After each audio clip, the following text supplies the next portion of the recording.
She hid in shame after co-workers cruelly mocked her body at the office party, unaware that the powerful CEO watched it all unfold.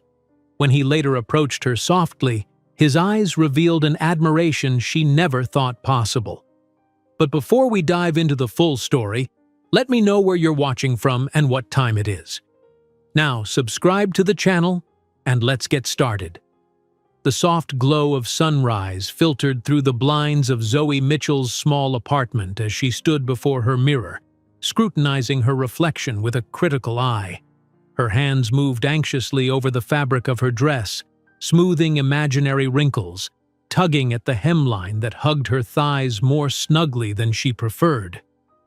At 27, Zoe had long since made peace with her curves, or so she told herself on better days. Today wasn't one of those days. "It's just a company party," she whispered to her reflection, tucking a strand of chestnut hair behind her ear. "Nobody will even notice you." The annual spring celebration at Bennett Enterprises was the social event of the season in the corporate world, an opportunity for networking and advancement that Zoe couldn't afford to miss, despite the knot of anxiety twisting in her stomach. As an administrative assistant, she was expected to attend, to smile politely and fade into the background while the executives forged connections over champagne and canapés. With one final glance at the mirror, Zoe grabbed her purse and keys, forcing herself to walk out the door before she could change her outfit for the 5th time. She'd chosen a navy blue wrap dress that accentuated her waist while flowing gracefully over her hips. Professional yet flattering. Her mother had always taught her to dress for the body she had, not the body society told her she should have. But her mother had never worked at Bennett Enterprises, where the female employees seemed to have walked straight off fashion runways, all sharp angles and delicate wrists. The taxi ride to the luxurious Westbrook Hotel passed in a blur of self-doubt and rehearsed small talk. By the time Zoe handed the driver her fare, her palms were damp with nervous sweat. The hotel's grand entrance loomed before her, doormen in crisp uniforms nodding politely as she passed. Her heels clicked against marble floors as she followed the sound of distant music and conversation to the ballroom where the event was being held. The room was already bustling with activity when she arrived. Crystal chandeliers cast a warm glow over the gathering, highlighting the expensive suits and designer dresses of her colleagues. Zoe took a deep breath and plastered on her most convincing smile, making her way toward the bar where she could at least occupy her hands with a glass of something. "Well, look who decided to show up." The voice came from behind her, dripping with false sweetness. Zoe didn't need to turn to know it belonged to Vanessa Moore, head of marketing and self-appointed queen bee of the office hierarchy. "Good evening, Vanessa," Zoe replied, turning with practiced composure. "The ballroom looks beautiful tonight." Vanessa stood with 2 other women from the marketing department, all 3 of them eyeing Zoe with barely concealed disdain. Vanessa's gaze traveled slowly from Zoe's face down to her shoes, a smirk playing at the corners of her perfectly painted lips. "That's certainly an interesting choice of dress," she remarked, loud enough for nearby colleagues to hear. "Bold of you to go for something so fitted. I could never pull that off. I mean, I wouldn't want to, but you know what I mean." Heat rushed to Zoe's cheeks as chuckles rippled through the small cluster of people who had been drawn into Vanessa's orbit. She felt suddenly exposed, aware of every curve and imperfection that her dress couldn't hide. "Thank you for your concern," Zoe managed, her voice steadier than she felt. "If you'll excuse me, I need to say hello to some people." She turned away before Vanessa could respond, heart pounding as she navigated through the crowd toward the far side of the ballroom. This was nothing new. Vanessa and her clique had been making snide comments about Zoe's appearance since her first day at Bennett Enterprises 2 years ago. Usually she could brush it off, focus on her work, and remind herself that their opinions didn't define her worth. But tonight, surrounded by elegance and wealth that emphasized how much she didn't belong, their words cut deeper. Zoe found a quiet corner near one of the floor-to-ceiling windows overlooking the city skyline. From here, she could observe the party while gathering her composure. She watched as executives mingled, as ambitious junior associates laughed too loudly at their superiors' jokes, as Vanessa held court in the center of the room like a spider at the heart of her web. "Not much of a party person either, I take it?" The voice startled her. Low and rich, it belonged to a man who had approached so quietly she hadn't noticed him until he spoke. When she turned, Zoe's breath caught in her throat. Ethan Bennett, CEO and founder of Bennett Enterprises, stood beside her, a crystal tumbler of amber liquid in his hand and a slight smile playing at the corners of his mouth. At 35, Ethan Bennett was already a legend in the business world. He'd built his technology company from the ground up, turning an innovative idea into a multi-billion-dollar enterprise in under a decade. With dark hair that always seemed perfectly styled regardless of the hour, striking blue eyes, and the confidence that came from extraordinary success, he was the subject of much admiration and gossip throughout the company. "Mr. Bennett," Zoe said, straightening her posture instinctively. "I'm sorry, I was just taking a moment to escape the sharks?" he finished for her, his gaze drifting toward Vanessa's group. "I don't blame you. These events can be exhausting." Zoe couldn't quite believe that Ethan Bennett was speaking to her, much less commiserating about the social politics of his own company party. In the 2 years she'd worked at Bennett Enterprises, she'd seen him only from a distance, his presence announced by hushed whispers and straightened ties as he passed through the office corridors. "I wouldn't know what you mean, sir," she replied carefully, unwilling to criticize her colleagues to the CEO, regardless of how accurately he'd assessed the situation. Ethan chuckled, the sound warm and genuine. "Diplomatic. I appreciate that." He took a sip of his drink, his eyes never leaving her face. "You're Zoe Mitchell, aren't you? You work with Robert in operations." Surprise flickered across Zoe's features before she could hide it. "Yes, that's right, I'm surprised you know that." "I make it a point to know the people who make my company run," he replied simply. "Robert speaks highly of your organizational skills and attention to detail, says you've revolutionized the filing system and increased department efficiency by 15% in your first year." Zoe felt a blush creeping up her neck, this time from unexpected pleasure rather than embarrassment. "I just implemented a few changes that seemed logical, nothing revolutionary." "Modesty is rare in this industry," Ethan remarked, his intense gaze making Zoe feel as though she were the only person in the crowded ballroom. Almost as rare as genuine competence. Before Zoe could respond to the compliment, a commotion near the center of the room drew their attention. Vanessa had gathered a larger audience now, her voice carrying across the space as she regaled them with some amusing anecdote. As Zoe watched, Vanessa's gaze locked with hers, a predatory gleam in her eye that made Zoe's stomach clench with foreboding. "Speaking of the operations department," Vanessa called out, her voice artificially bright, "has everyone seen Zoe's presentation on the new filing system?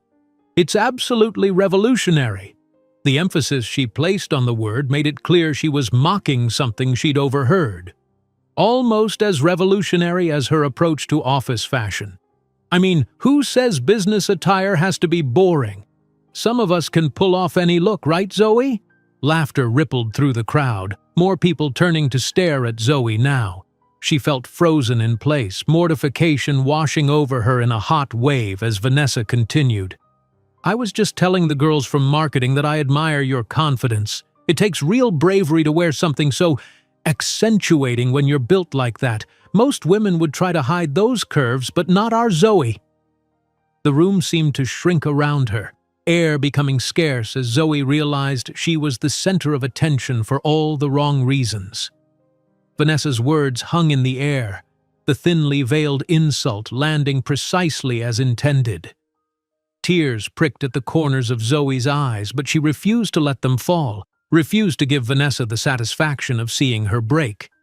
"If you'll excuse me," Zoe murmured to Ethan, not daring to look at his face, not wanting to see pity or, worse, agreement in his expression.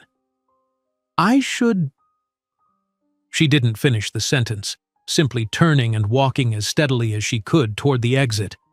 Each step felt like an eternity as she navigated through clusters of colleagues who had witnessed her humiliation.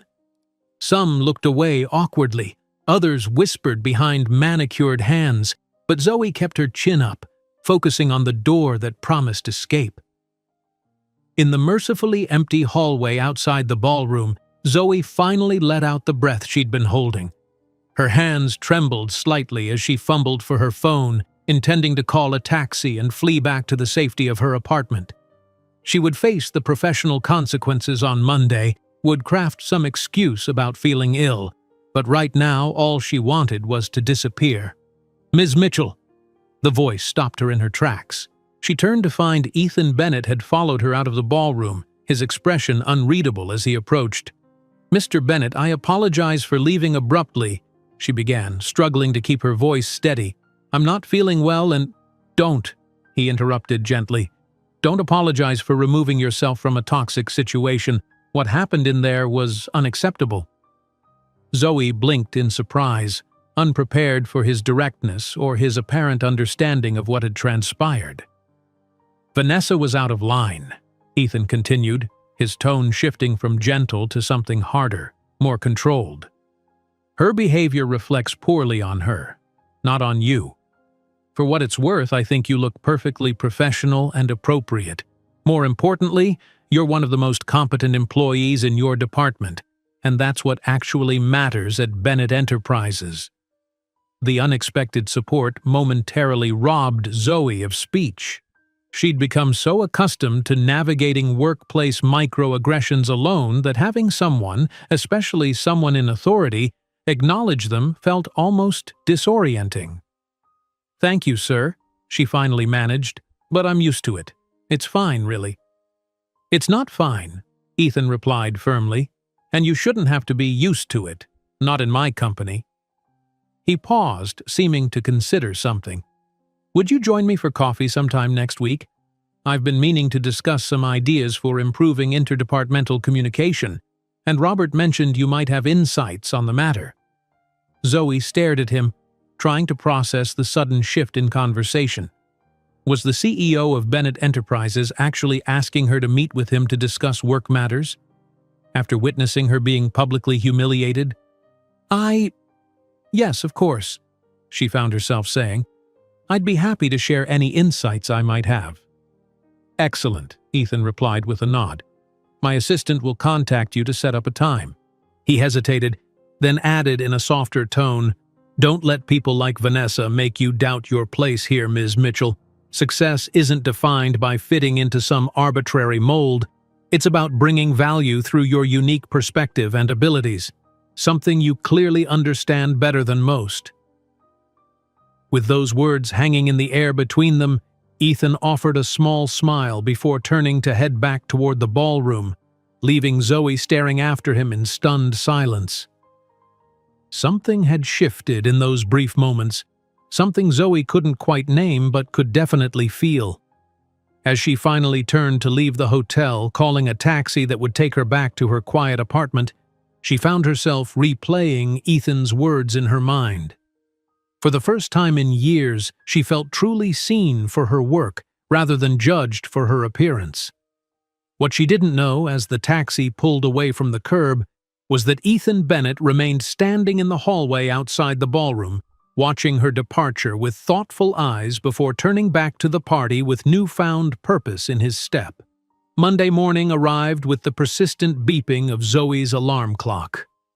She groaned, rolling over to silence it before forcing herself upright. The weekend had passed in a blur of anxiety and rehearsed conversations as she prepared for the inevitable fallout from Friday's party. She'd spent hours imagining the whispers that would follow her through the corridors of Bennett Enterprises, the sidelong glances and barely suppressed smirks. What she hadn't expected, however, was the email waiting in her inbox when she checked her phone. From Ethan Bennett's executive assistant, it confirmed their coffee meeting for Wednesday at 10 a.m. in the CEO's private conference room.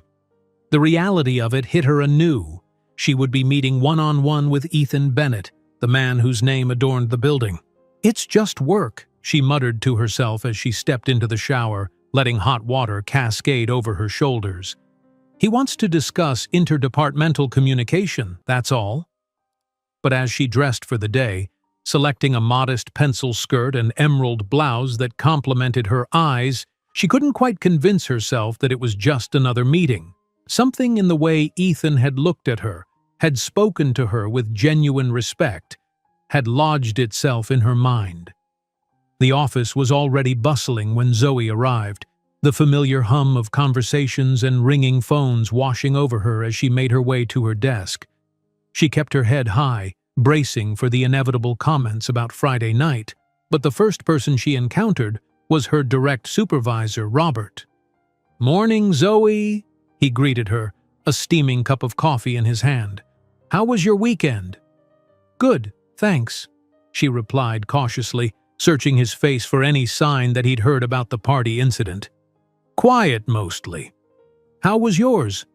"Can't complain," Robert said with a shrug. He hesitated, then added, "By the way, Bennett's assistant called me this morning. Said you've got a meeting with the big boss himself about interdepartmental systems? Something you want to fill me in on?" So it was real. Somehow, Zoe had half convinced herself that the meeting invitation was a dream or a mistake. "He mentioned wanting my input on improving communication between departments," she explained, trying to sound casual. "I'm sure it's nothing major." Robert raised an eyebrow, clearly not convinced by her nonchalance. "The CEO doesn't schedule personal meetings for nothing major, Zoe. This could be a big opportunity. Whatever ideas you've got, make sure they're polished by Wednesday."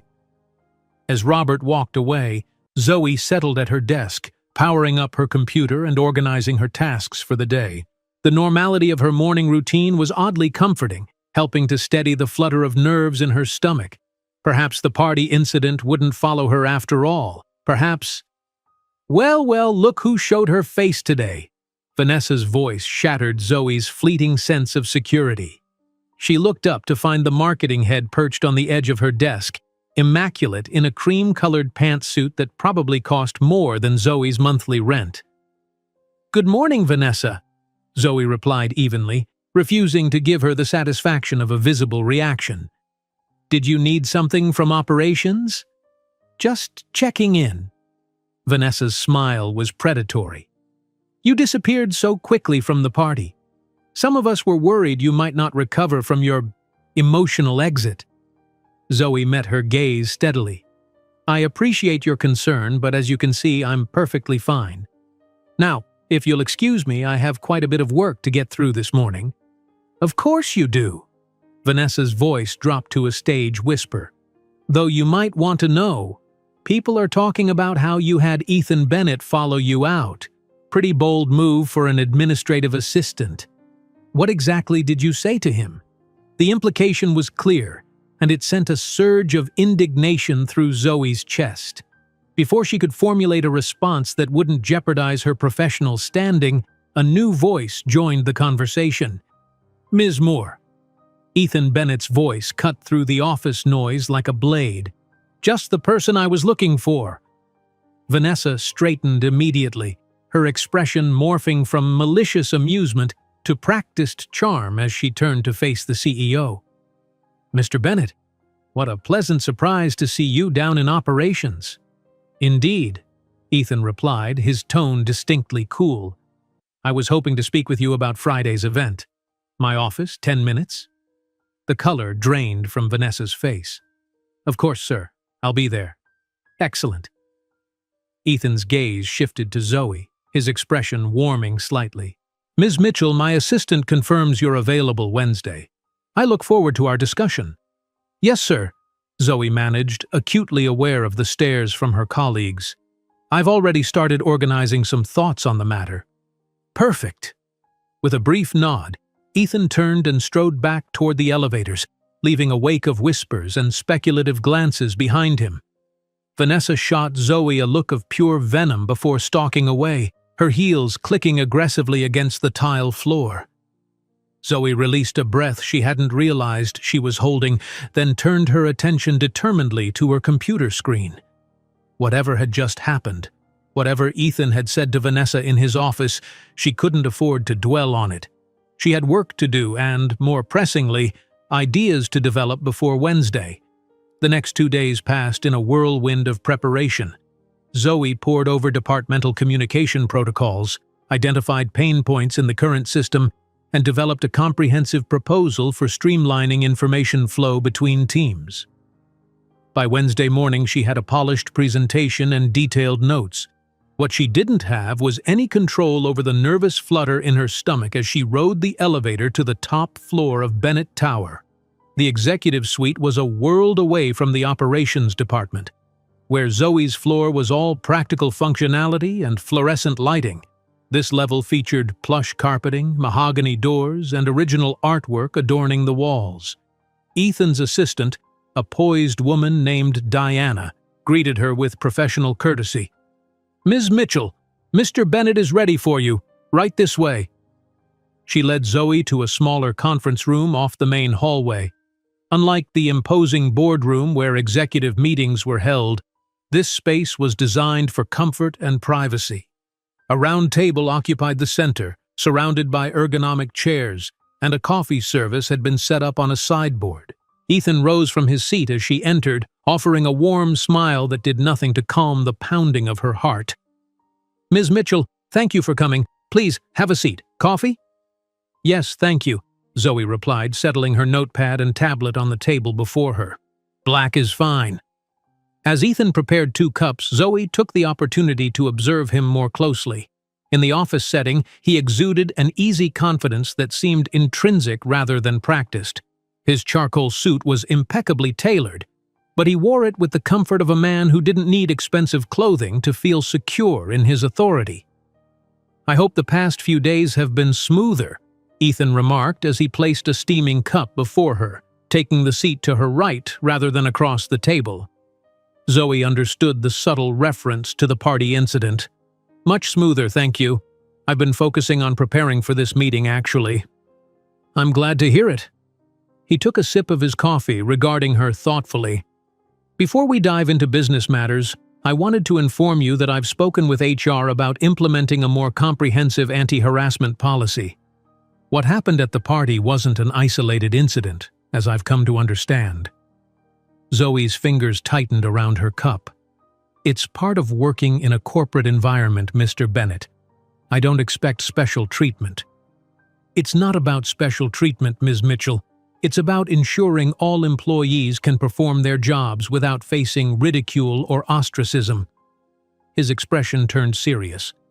Bennett Enterprises was founded on innovation and collaboration. Neither is possible in an environment where people feel belittled or unsafe. The conviction in his voice surprised her. Most executives she'd encountered paid lip service to workplace culture while tacitly endorsing the cutthroat atmosphere that dominated corporate America. "That's refreshing to hear," she admitted. Ethan's smile returned, transforming his features from imposing to approachable in an instant. "Now, I believe you've prepared some thoughts on interdepartmental communication?" For the next hour, they delved into Zoe's proposals. She outlined the inefficiencies in the current system, presented data on response times and information loss between teams, and detailed her ideas for a more integrated approach.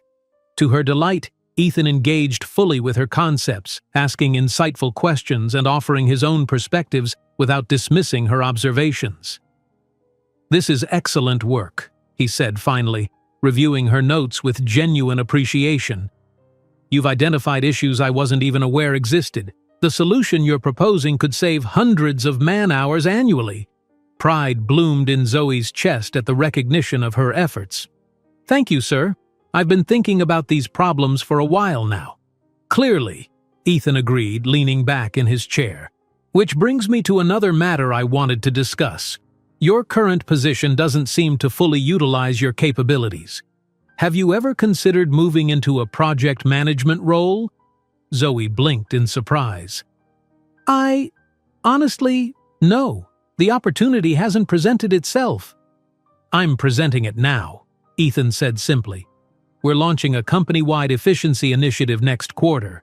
Based on what I've seen today, you would be an ideal candidate to lead the communication restructuring aspect of the project. It would mean a promotion, of course, with corresponding adjustments to your compensation." For a moment, Zoe couldn't speak. Career advancement had always been a distant goal, something she worked toward incrementally with little expectation of rapid progress. Now, the CEO himself was offering her a significant step up based solely on the merit of her ideas. "I would be honored," she finally managed, her voice steadier than she felt. "Thank you for the opportunity." "The honor is mine," Ethan replied, his blue eyes holding hers with unexpected warmth. Bennett Enterprises thrives by recognizing talent, regardless of where it resides in the organizational hierarchy. As they wrapped up the meeting, finalizing next steps and scheduling a follow-up discussion with the project team, Zoe couldn't help noticing subtle shifts in their interaction. The formal distance appropriate between a CEO and an administrative assistant had given way to something more collegial, more personal. Ethan asked her opinion not as a courtesy, but because he genuinely valued her perspective. At the door, he paused, his expression turning thoughtful. "You know, Ms. Mitchell, when I started this company, everyone told me I was too young, too idealistic, too different from the established players in the industry. But those differences, the very things others criticized, became my greatest strengths." He met her gaze directly. "Remember that the next time someone tries to make you feel less than because you don't fit their narrow definition of what belongs in this world." With those words, he opened the door, and Zoe stepped back into the executive suite, her mind reeling not just from the unexpected promotion but from the unexpected connection she'd felt with Ethan Bennett. It wasn't romantic. She refused to entertain such inappropriate thoughts about her boss, but it was undeniably personal, a recognition that transcended typical professional boundaries. As the elevator descended to her floor, Zoe allowed herself a moment to reflect on how dramatically her circumstances had changed in just a few days, from public humiliation to professional recognition, from target of ridicule to project leader. The irony wasn't lost on her. Vanessa's attempt to diminish her had inadvertently created the opportunity for her advancement. The doors opened on the operations floor, and Zoe stepped out with renewed confidence. Whatever challenges lay ahead, whatever obstacles Vanessa and her ilk might place in her path, she was no longer walking that path alone. And that made all the difference. News of Zoe's promotion spread through Bennett Enterprises like wildfire. By the end of the day, her inbox was flooded with congratulatory messages from colleagues, some genuinely pleased for her, others transparently curious about how an administrative assistant had managed such a dramatic leap up the corporate ladder. Robert had been among the first to congratulate her, his surprise quickly giving way to pride. "I always knew you were capable of more," he told her, clapping a hand on her shoulder. "Just didn't expect Bennett himself to notice so quickly. You must have really impressed him." "I just presented some ideas I'd been thinking about for a while," Zoe replied, downplaying her achievement even as a warm glow of satisfaction settled in her chest. "Right place, right time, I guess." "Don't do that," Robert admonished gently. "Don't diminish your accomplishment. You earned this, Zoe." She was still processing his words when Diana, Ethan's assistant, arrived at her desk with a company-wide memo announcing the efficiency initiative and naming Zoe as the communications project lead. "Mr. Bennett asked me to deliver this personally," Diana explained, her expression professional but her eyes curious. "He also mentioned you'll be moving to the project office on the 22nd floor starting Monday." The 22nd floor housed the company's Special Projects Division, a prestigious workspace typically reserved for senior managers and visiting executives. The realization that she would soon occupy an office there sent a fresh wave of disbelief through Zoe. "Thank you, Diana," she managed, accepting the memo with steadier hands than she felt. "Please tell Mr. Bennett I appreciate his support." Diana nodded, her gaze lingering on Zoe a moment longer than necessary before she turned to leave. Zoe couldn't blame her for her curiosity. It wasn't every day that someone jumped from administrative work to project leadership in a single bound. As the workday drew to a close, Zoe was packing up her belongings when she sensed a presence behind her. She turned to find Vanessa standing there, her expression an unreadable mask. "Quite the day for you," Vanessa observed, her voice carefully neutral. "Project lead for the efficiency initiative? Impressive." Zoe straightened, bracing herself for whatever barb would inevitably follow. "Thank you, Vanessa. I'm looking forward to the challenge." "I'm sure you are." Vanessa stepped closer, lowering her voice. "You know what people are saying, don't you? About how you managed to catch Bennett's eye so effectively."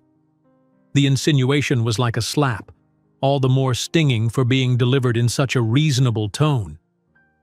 "If you have concerns about my qualifications for the position, I suggest you review the proposal I developed. I believe HR has made it available to department heads." Vanessa's smile didn't reach her eyes. "Oh, I'm sure your proposal was very compelling. I'm just wondering what else you might have offered that wasn't included in the official documentation." "That's enough, Vanessa." Robert's voice cut through the tension. He had emerged from his office, clearly having overheard the exchange. "Zoe's promotion was based on merit and initiative, something you might consider emulating instead of undermining your colleagues." Vanessa's expression hardened, but she recovered quickly, her smile returning with practiced ease. "Just a little professional curiosity, Robert. No harm intended." She turned back to Zoe, adding in a saccharine tone, "Congratulations again on your advancement." As Vanessa walked away, Zoe released a breath she hadn't realized she was holding. "Thanks for stepping in," she told Robert quietly. "Don't mention it." He shook his head in disgust. "She's just threatened because you're actually being recognized for your abilities rather than your networking skills." He hesitated, then added in a more serious tone, "But Zoe, be careful. Vanessa has connections throughout the company, and she doesn't take perceived challenges to her status lightly. She'll be watching for any misstep she can use against you." Zoe nodded, appreciating his candor. "I'll be on my guard." The weekend passed in a blur as Zoe prepared for her new role. She spent hours researching project management methodologies, revisiting her communication proposal to identify potential implementation challenges, and selecting professional outfits that would project confidence in her new position without abandoning her personal style.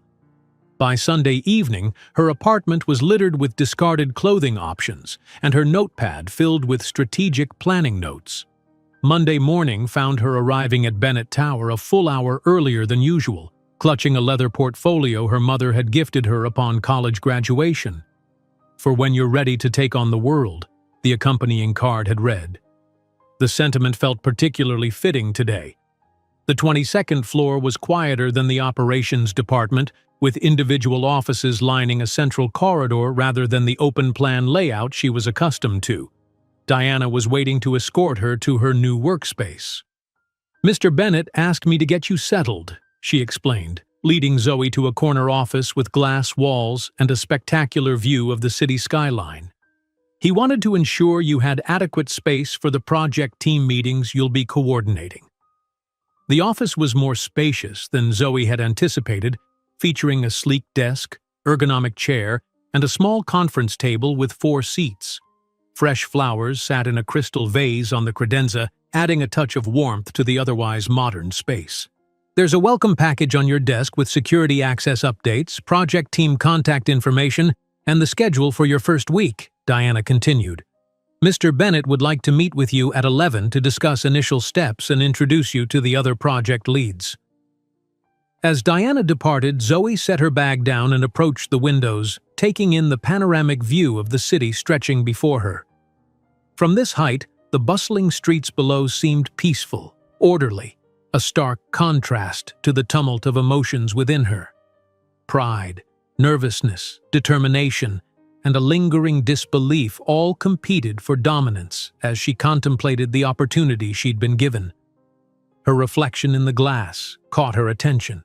The emerald blouse she'd selected emphasized her eyes, while a tailored black blazer added professional authority to her appearance. She looked the part of a project manager, she realized with quiet satisfaction. Now, she just needed to prove she could perform it.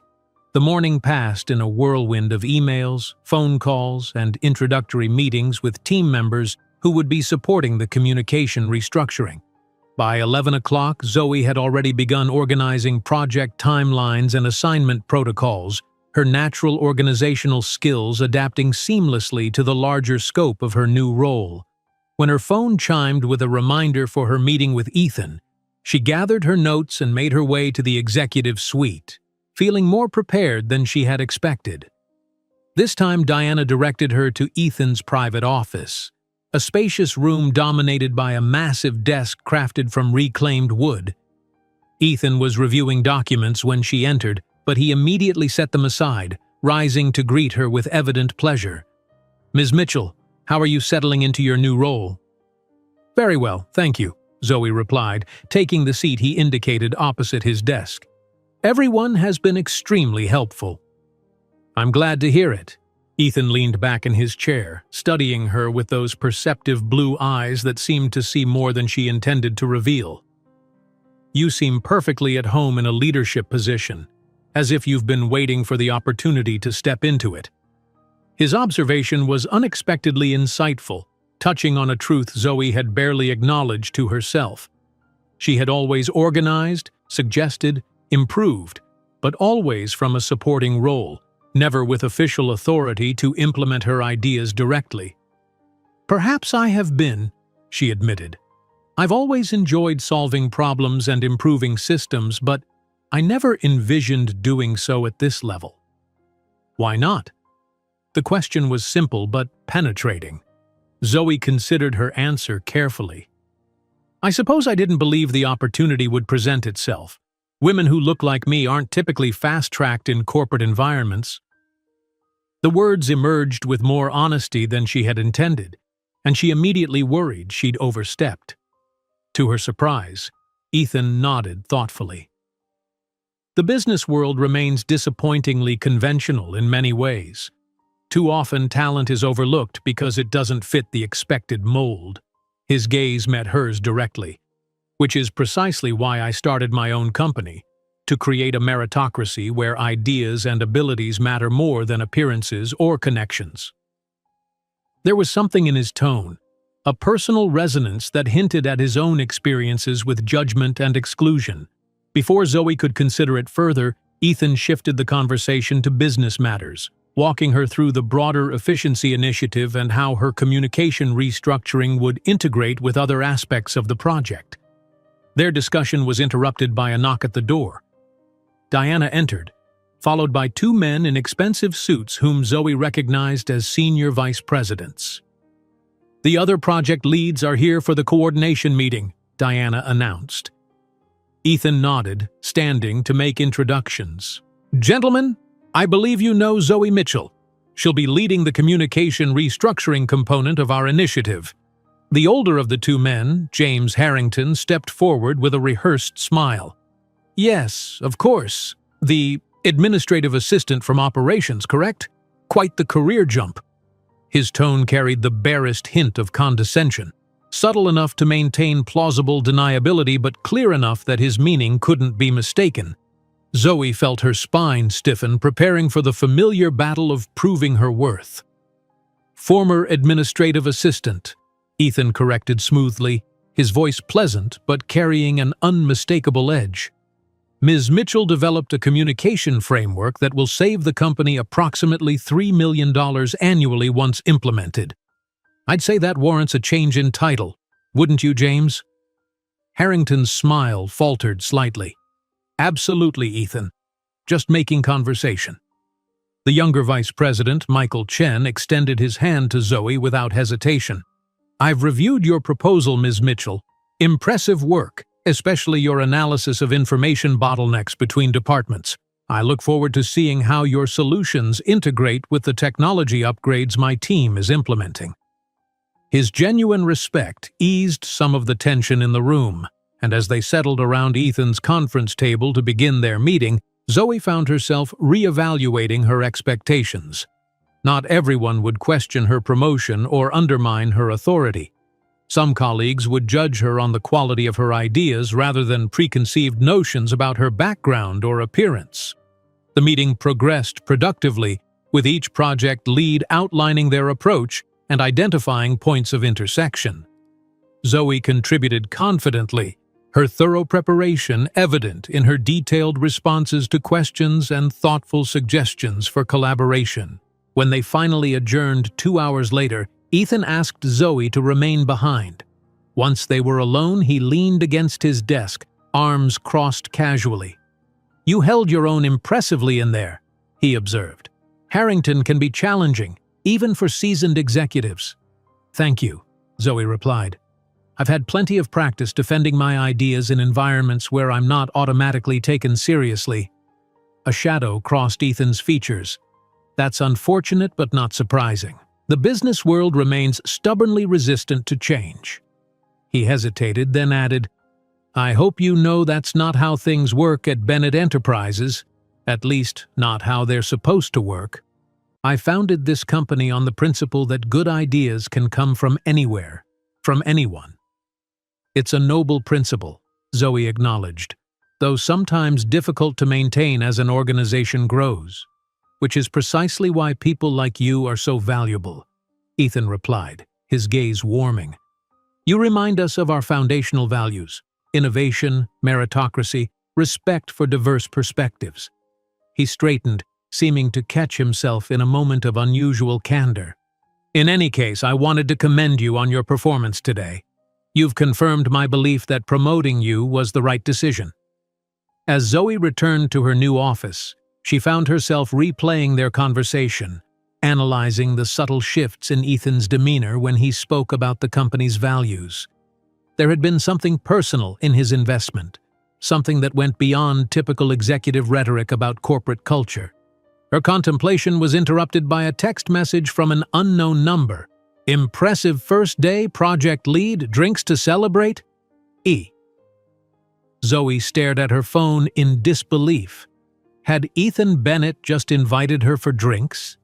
The line between professional recognition and personal interest suddenly seemed dangerously blurred, leaving her standing at a crossroads she had never anticipated facing. Zoe stared at her phone, reading the text message for the 5th time as if the words might somehow rearrange themselves into something less perplexing. Ethan Bennett, her boss's boss to be accurate, had just invited her for drinks. The implications swirled in her mind, setting off warning bells that clashed with an undeniable flutter of interest. She set the phone down on her desk, pacing the length of her new office as she considered her options. Accepting the invitation could be interpreted as unprofessional at best, career-damaging at worst. It would certainly fuel the rumors Vanessa had already begun spreading. But declining might offend Ethan, potentially jeopardizing her new position and the opportunity she'd been given. "This is ridiculous," she muttered to herself, running a hand through her hair. "It's just a celebratory drink between colleagues." But even as she formed the rationalization, she knew it wasn't entirely true. There had been moments, brief but undeniable, when Ethan's gaze had lingered on her with an intensity that transcended professional interest, when their conversations had drifted beyond work matters into territory that felt surprisingly personal, when the air between them had seemed charged with something neither had acknowledged. With a decisive exhale, Zoe picked up her phone and typed a response. "Thank you for the invitation. A celebratory drink sounds lovely, but I'm concerned about perceptions given our professional relationship." Her thumb hovered over the send button for a long moment before she deleted the message entirely. Too formal, too presumptuous. She tried again. "Thanks, but I don't think that would be appropriate. Too abrupt, potentially offensive." She deleted that draft as well. Finally, after several more attempts, she settled on, "Thank you for the offer. I'd be happy to celebrate the promotion, but perhaps in a more professional setting." This struck the right balance, she decided, accepting the gesture while establishing appropriate boundaries. She pressed send before she could second-guess herself again. The response came almost immediately. "Fair point. How about lunch tomorrow at Gardner's? Professional setting, excellent food, 1 p.m.? Gardner's was an upscale restaurant near Bennett Tower, known for business lunches and corporate events. Public, respectable, appropriate. Zoe felt her tension ease slightly. "Sounds perfect. See you then," she replied. With that settled, she turned her attention back to work, immersing herself in project plans until the day's end. As she packed up to leave, she couldn't help but notice the whispers and glances that followed her through the office. News of her promotion had clearly been supplemented by speculation about how she'd earned it.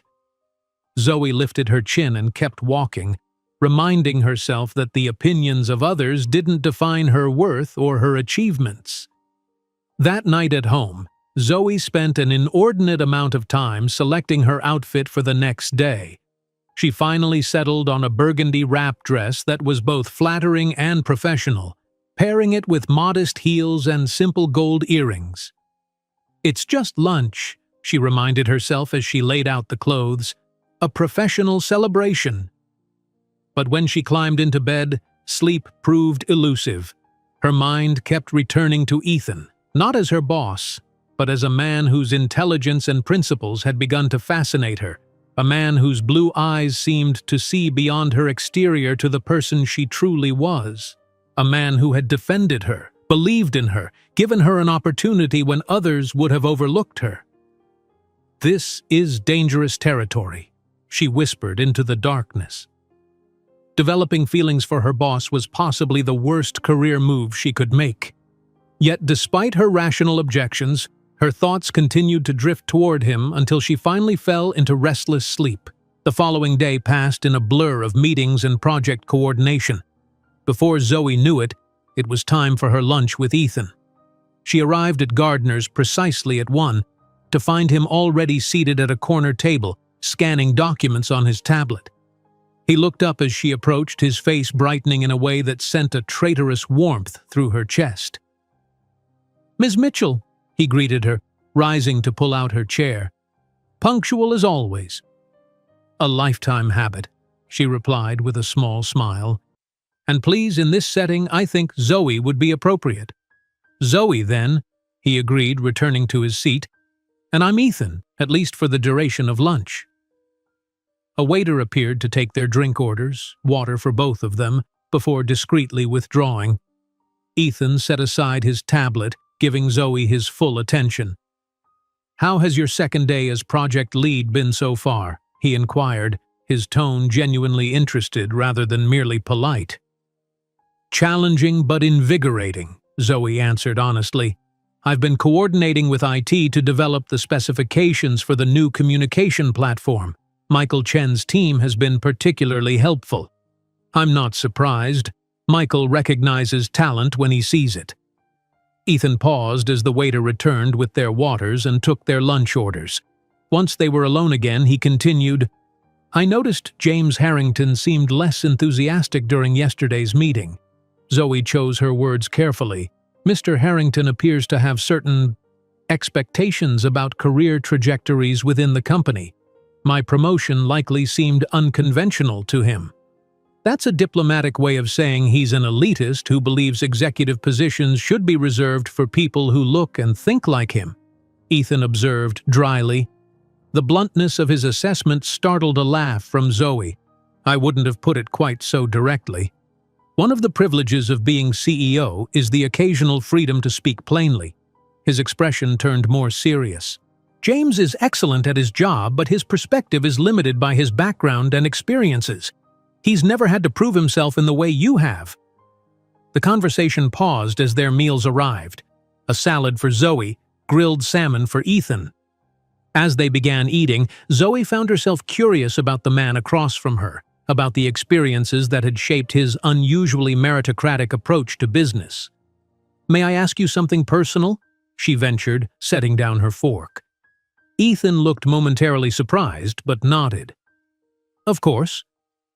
"You seem to have a particular interest in ensuring that talent isn't overlooked regardless of where it comes from. I'm wondering why that's so important to you." For a moment she thought she might have overstepped.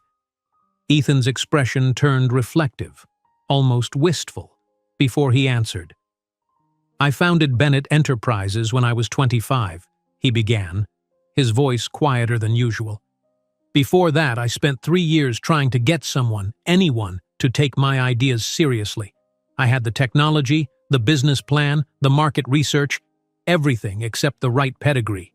I didn't attend an Ivy League school.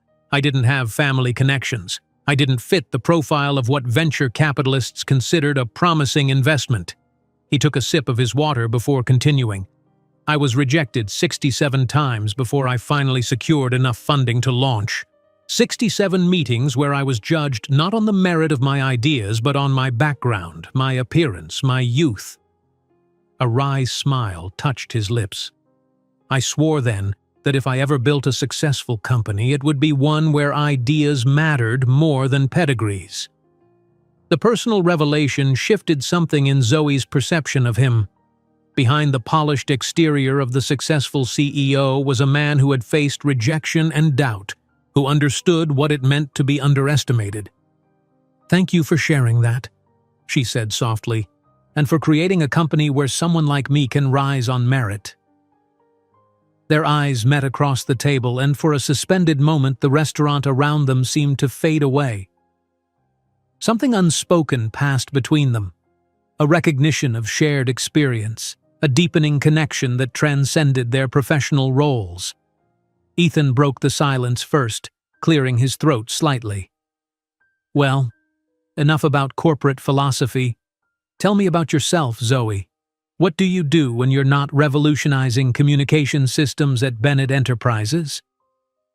The shift to personal topics might have seemed inappropriate in a strictly professional lunch, but somehow it felt natural as they continued their meal. Zoe told him about her love of classic literature, her weekend volunteering at a literacy program for underserved communities, her small but cherished collection of vintage typewriters. In turn, Ethan shared his passion for mountain climbing, his ongoing attempts to master the piano, and his habit of anonymously funding scholarships for promising students from disadvantaged backgrounds. By the time they finished their dessert, a shared chocolate soufflé that Ethan had insisted they try, Zoe realized with a start that nearly 2 hours had passed. What had been scheduled as a brief celebratory lunch had evolved into something far more significant. "I've kept you much longer than I intended," Ethan said, noticing her glance at her watch. "I apologize for monopolizing your afternoon." "Please don't apologize," Zoe replied, surprised by how much she meant it. "This has been unexpected but lovely." As Ethan signaled for the check, his phone chimed with an incoming message. His expression darkened as he read it. "Is everything all right?" Zoe asked, concerned by the sudden change in his demeanor. "Just a situation at the office that needs my attention," he replied, his tone carefully neutral. "Nothing for you to worry about." But as they left the restaurant together, Zoe noticed a tension in his shoulders that hadn't been there before. At the curb, as they prepared to part ways, Ethan hesitated. "Zoe, I want you to know that I've thoroughly enjoyed our conversation today. Your company is refreshing." He seemed to choose his words with particular care. "I also want to assure you that our lunch today was entirely appropriate. 2 colleagues celebrating a promotion." She sensed there was more he wanted to say, words he was deliberately holding back. "Of course," she agreed, ignoring the small pang of disappointment his clarification triggered. "Thank you again for the opportunity you've given me. I won't let you down." "I know you won't." His smile returned, warming his features. "I'll see you tomorrow at the project coordination meeting." As Zoe walked back to Bennett Tower, she tried to make sense of the complex emotions swirling within her. The lunch had revealed a side of Ethan that intrigued and attracted her even more than before. His vulnerability, his principles, his genuine interest in her as a person. But his parting words had reestablished the professional boundary between them, reminding her of the reality they both needed to acknowledge.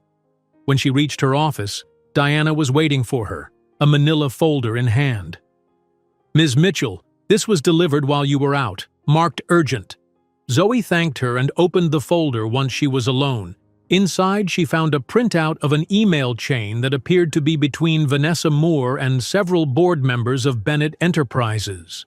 The subject line read, "Concerns regarding recent staffing decisions." As Zoe scanned the emails, her blood ran cold. Vanessa had methodically outlined what she called troubling patterns in Ethan's interactions with Zoe, insinuating impropriety and questioning his judgment. The response from one board member suggested an informal inquiry might be warranted. At the bottom of the printout, a handwritten note in unfamiliar handwriting simply stated, "Watch your back. This is just the beginning." Zoe sank into her chair, the pleasant warmth of her lunch with Ethan replaced by a chill of apprehension. Someone had deliberately leaked these emails to her, whether as a warning or a threat, she wasn't certain. But one thing was clear: her professional opportunity and her growing personal connection with Ethan had placed a target on both their backs. Zoe's hands trembled slightly as she reread the email chain, each word a venomous barb aimed at her professional reputation and Ethan's integrity. Vanessa had been methodical in her approach, careful to frame her concerns as reluctant observations rather than direct accusations. "While I hesitate to bring this matter forward," she had written, "I feel a responsibility to the company to note certain irregularities in Mr. Bennett's recent staffing decisions, particularly regarding Ms. Mitchell's unprecedented promotion." The responses from board members varied, some dismissive, others concerned, one actively encouraging further documentation of any questionable interactions. It was this last response that chilled Zoe the most. Someone was watching them, waiting for any misstep that could be used against them.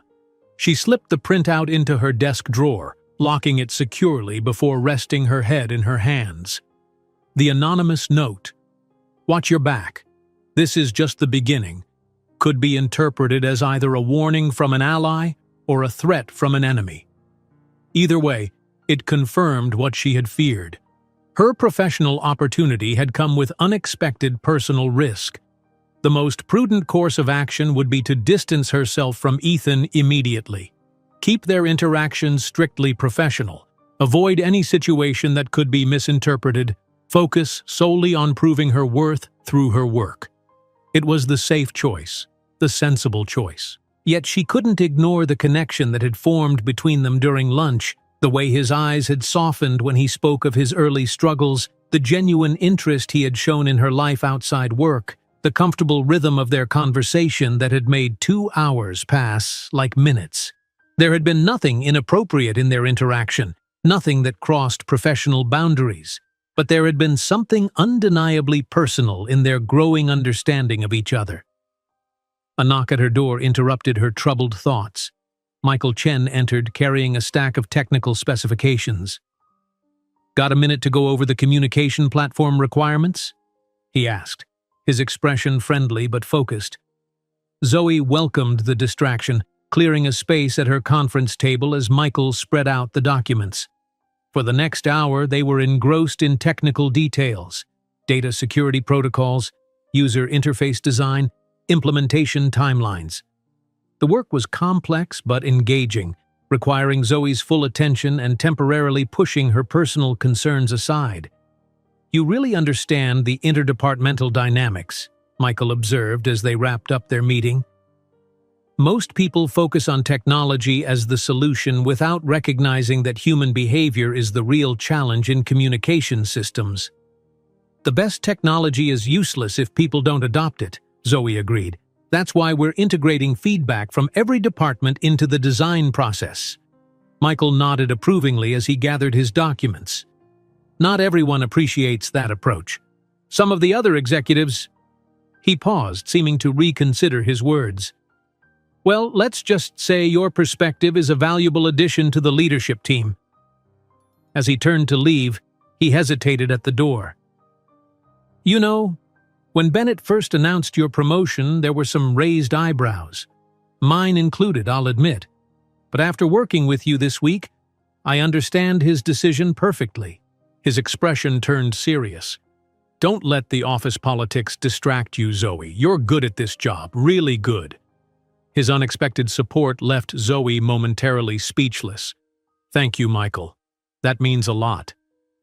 After he left, Zoe returned to her computer, determined to focus on her project responsibilities rather than the threats lurking in the shadows. She had just finished drafting an implementation timeline when Diana appeared at her door. "Ms. Mitchell, there's a situation developing that you should be aware of," Diana said, her professional demeanor intact but an unmistakable tension in her voice. "Ms. Moore has called for an emergency meeting with the project leads to discuss structural concerns with the efficiency initiative. Mr. Bennett is currently in meetings off-site and unavailable." Zoe's heart sank. Vanessa was making her move, strategically timed during Ethan's absence. "When is this meeting?" "In 30 minutes, conference room C," Diana replied. She hesitated, then added more quietly, "I thought you might appreciate some advance notice to prepare." The subtle indication of Diana's support wasn't lost on Zoe. "Thank you," she said sincerely. "I appreciate that more than you know." As Diana left, Zoe opened her project files, reviewing key metrics and progress reports. If Vanessa intended to question her competence publicly, she would be prepared to defend her work with concrete data. She also forwarded a brief summary to Michael, intuiting that he might be a valuable ally in the upcoming confrontation. 30 minutes later, Zoe walked into conference room C with her head held high, project materials organized in her portfolio, and a composed expression that belied her inner tension. Vanessa sat at the head of the table, a position typically reserved for Ethan during project meetings. James Harrington sat to her right, Michael Chen to her left, with several other department representatives filling the remaining seats. "Ah, Zoe," Vanessa greeted her with artificial warmth. "Thank you for joining us. We were just discussing some concerns about the communication restructuring timeline." "Is that so?" Zoe took the empty seat beside Michael, noting the subtle nod of encouragement he gave her. "I wasn't aware of any timeline concerns. The project is currently on schedule according to the parameters Mr. Bennett approved." Vanessa's smile tightened almost imperceptibly. "Yes, well, that's exactly the issue. Some of us feel that the timeline Mr. Bennett approved was overly optimistic, perhaps influenced by factors beyond practical considerations." The implication hung in the air, its meaning clear to everyone present. Vanessa was suggesting that Ethan's judgment had been compromised by personal interest in Zoe. It was a strategically brilliant move, undermining both Zoe's project and Ethan's leadership in one insinuation. Before Zoe could respond, James Harrington cleared his throat. "I've reviewed Ms. Mitchell's implementation plan, and I must say it seems quite ambitious. My team has concerns about the accelerated integration phase." "Interesting," Michael Chen interjected, opening his tablet.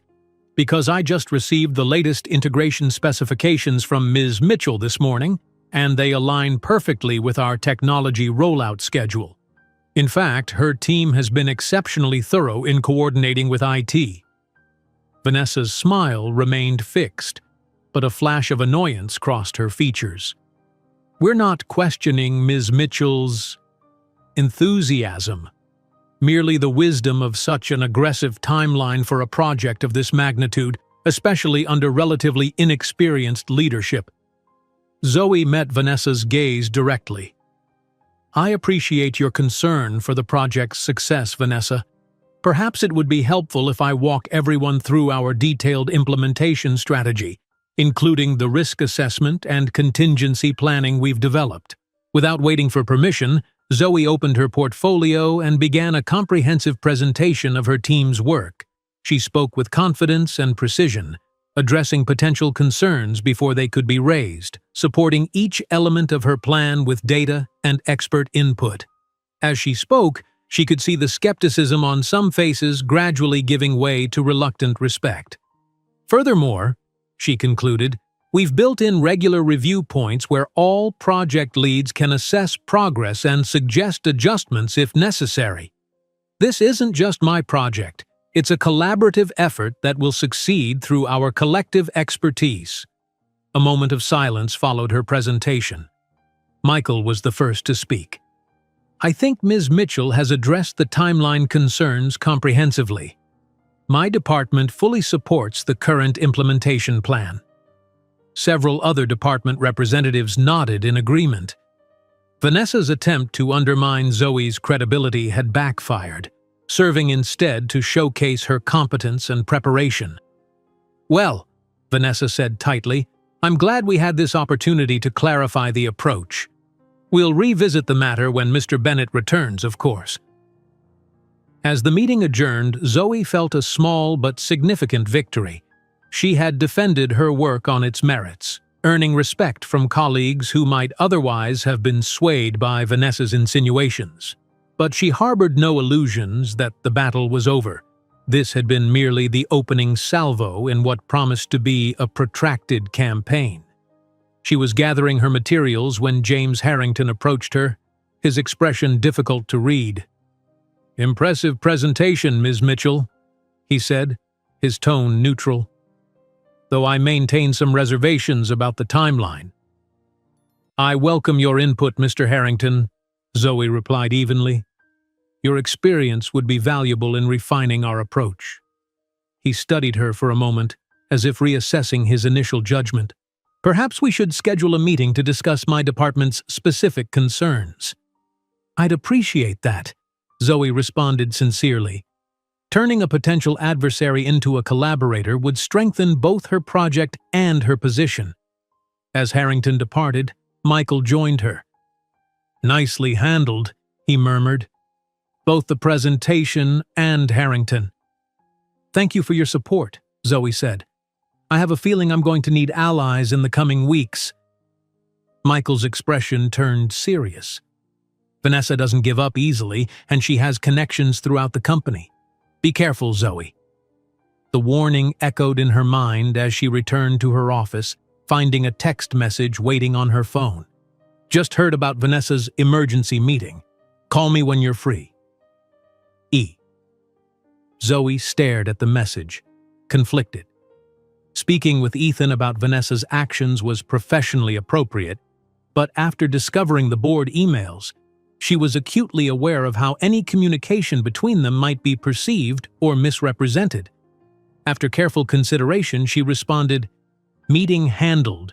Happy to provide full update tomorrow during scheduled project review." His reply came moments later.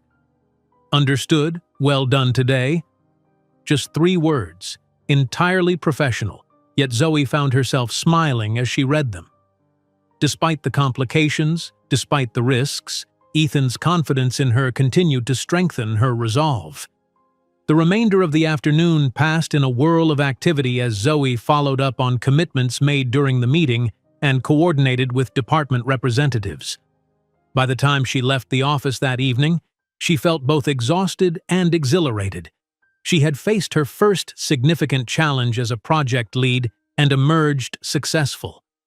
As she exited the building, she noticed a sleek black car idling at the curb, its driver opening the rear door as she approached. To her surprise, Ethan emerged, apparently having just returned from his off-site meetings. "Miss Mitchell," he greeted her, his tone professional but his eyes conveying something warmer. "Heading home?" "Yes, sir," she replied, aware of the curious glances from other employees leaving the building. "It's been quite a day." "So I've heard." He glanced around subtly, then added in a lower voice, "Diana briefed me on the meeting. I'd like to discuss it further, but perhaps not here." The implication was clear. They needed to talk privately, away from watchful eyes and listening ears. But after the leaked emails, Zoe was wary of anything that could feed the rumors Vanessa was cultivating. "I appreciate your concern," she said carefully, "but given certain developments, it might be best to maintain strictly professional interactions for the time being." Ethan's expression shifted, a flash of understanding crossing his features. "Certain developments," he repeated. "I see. Has something specific occurred that I should be aware of, Ms. Mitchell?" The formal setting made it impossible to speak freely, but Zoe needed him to understand the situation. Let's just say I've become aware of some communication that suggests our professional relationship is being misinterpreted by certain parties. A muscle tightened in Ethan's jaw, the only visible sign of his reaction. "I understand," he said finally. "Thank you for your candor. I'll ensure our project discussions remain appropriately structured going forward." As he turned to re-enter his car, he paused, adding quietly, "Your work speaks for itself, Ms. Mitchell. Remember that." Watching his car pull away, Zoe felt a complex mix of emotions. She had made the prudent choice, the professional choice, by establishing distance, yet she couldn't deny the pull she felt toward Ethan Bennett, not just as her boss, but as a man whose mind and principles she had come to admire deeply. Walking to the subway station, Zoe resolved to focus on what she could control: her work, her relationships with colleagues, her professional conduct. The rest, including her growing feelings for Ethan and Vanessa's machinations, would have to be navigated day by day, challenge by challenge. What she didn't see, as she descended the subway stairs, was Vanessa Moore watching from across the street, her cold smile suggesting that the afternoon's defeat had done nothing to diminish her determination to remove Zoe Mitchell from Bennett Enterprises permanently. The next 2 weeks passed in a carefully orchestrated dance of professional distance between Zoe and Ethan. Their interactions were limited to scheduled project meetings, always in the presence of others, always focused strictly on business matters. If Ethan's gaze lingered on her a moment too long during presentations, if Zoe occasionally found herself distracted by the sound of his voice during conference calls, neither acknowledged it. The strategy appeared to be working. Without obvious impropriety to feed the rumor mill, the whispers about Zoe's promotion gradually shifted to discussions of her actual performance, which was becoming increasingly difficult to criticize. Her communication restructuring project was progressing ahead of schedule, with department heads routinely praising the clarity and effectiveness of her implementation plan. Even James Harrington had become, if not an ally, at least not an active opponent. Their scheduled meeting to discuss his concerns had evolved into a productive collaboration, with Harrington's experience complementing Zoe's innovative approach. The transformation hadn't gone unnoticed by others in the executive suite. "Whatever you said to James, it worked," Michael commented as they left a particularly successful project update meeting. "I've never seen him so enthusiastic about changing established protocols." "I didn't say anything special," Zoe replied modestly. "I just listened to his concerns and incorporated his expertise. People want to feel valued, regardless of their position." Michael gave her an appraising look. "That kind of emotional intelligence is rare in corporate leadership. No wonder Bennett saw your potential." The mention of Ethan's name sent a familiar pang through Zoe's chest, a mixture of gratitude for the opportunity he'd given her and regret for the professional distance they now maintained. She pushed the feeling aside, focusing on the tasks ahead. "Speaking of emotional intelligence," she said, changing the subject, "I'm presenting the communication platform interface to the department representatives tomorrow. Any last-minute advice?" As Michael offered suggestions, Zoe mentally reviewed her preparation for the presentation. It would be her largest audience yet, with representatives from every department attending to preview the system that would soon transform their daily operations. More significantly, the board had requested to observe, making it Zoe's first opportunity to demonstrate her capabilities directly to the company's ultimate decision-makers. The following morning, Zoe arrived early to set up the presentation room, checking and rechecking her slides, the demonstration platform, and her speaking notes. She had chosen her outfit with particular care, a tailored charcoal suit with subtle burgundy pinstripes that projected authority while flattering her figure. As attendees began filtering in, Zoe greeted each one personally, establishing rapport before the formal presentation began. She noticed several board members entering, followed by Vanessa, whose tight smile failed to mask the calculating look in her eyes. James Harrington arrived with his team, giving Zoe a brief nod of acknowledgement. Michael offered an encouraging thumbs up from his seat near the front. Zoe was reviewing her opening remarks when a ripple of movement caught her attention. Ethan had entered the room, accompanied by an older man she didn't recognize. The stranger exuded authority, expensive suit, confident bearing, assessing gaze that missed nothing as it swept the room. When Ethan guided him to seats reserved in the front row, Zoe realized this must be someone of significant importance. Diana appeared at her elbow, confirming her suspicion. "That's Lawrence Donovan," she murmured. "Chairman of the board. He rarely attends project presentations." Zoe's nerves tightened. The stakes had just increased exponentially. She took a deep breath, centered herself, and approached the podium as the room settled into expectant silence. "Good morning," she began, her voice steady despite the flutter in her stomach. "Thank you all for joining us today for this preview of the integrated communication platform that will be rolling out company-wide next quarter." As she moved through her presentation, Zoe felt her initial nervousness fade, replaced by the confidence that came from thorough preparation and genuine expertise. She explained the platform's features, demonstrated its functionality, and outlined the implementation timeline with clarity and precision. When she opened the floor for questions, she handled each inquiry thoughtfully, deferring to Michael or James when appropriate while maintaining clear ownership of the overall vision. Lawrence Donovan's hand raised toward the end of the Q&A session. The room fell silent as he spoke, his voice carrying the weight of decades of business authority. "Ms. Mitchell, I understand you've been with Bennett Enterprises for just over 2 years, previously in an administrative capacity. That's quite a rapid ascension to project leadership." His tone was neutral, neither approving nor condemning.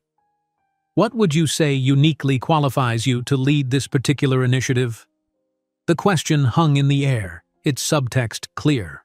Zoe was acutely aware of Vanessa leaning forward slightly, anticipation in her posture.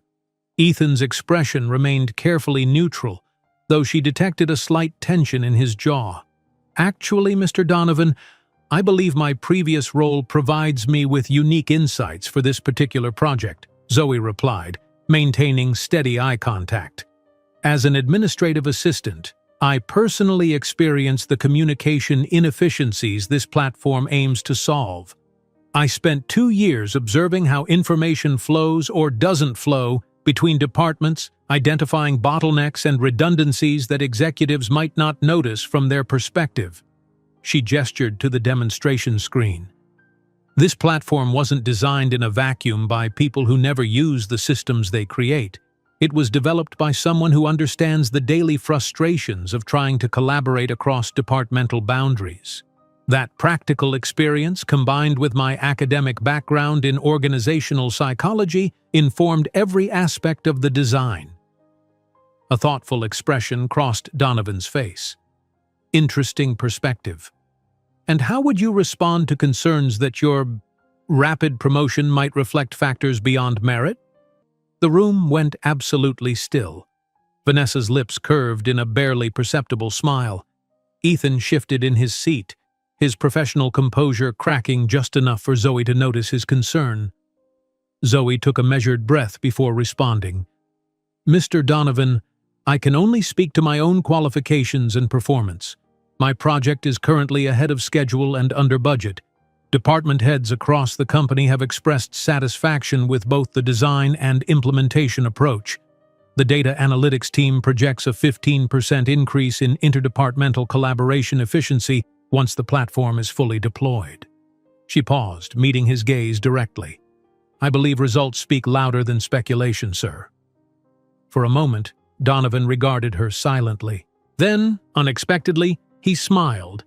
"Indeed they do, Ms. Mitchell. Indeed they do." He turned slightly toward Ethan. "Your instincts continue to serve the company well, Bennett." The remainder of the presentation concluded without further incident. As attendees filtered out, offering congratulations and follow-up questions, Zoe noticed Vanessa in heated conversation with another board member, her expression revealing that the presentation had not gone as she'd hoped. Zoe was gathering her materials when she realized Ethan and Lawrence Donovan had approached her table. Her pulse quickened as she straightened to greet them.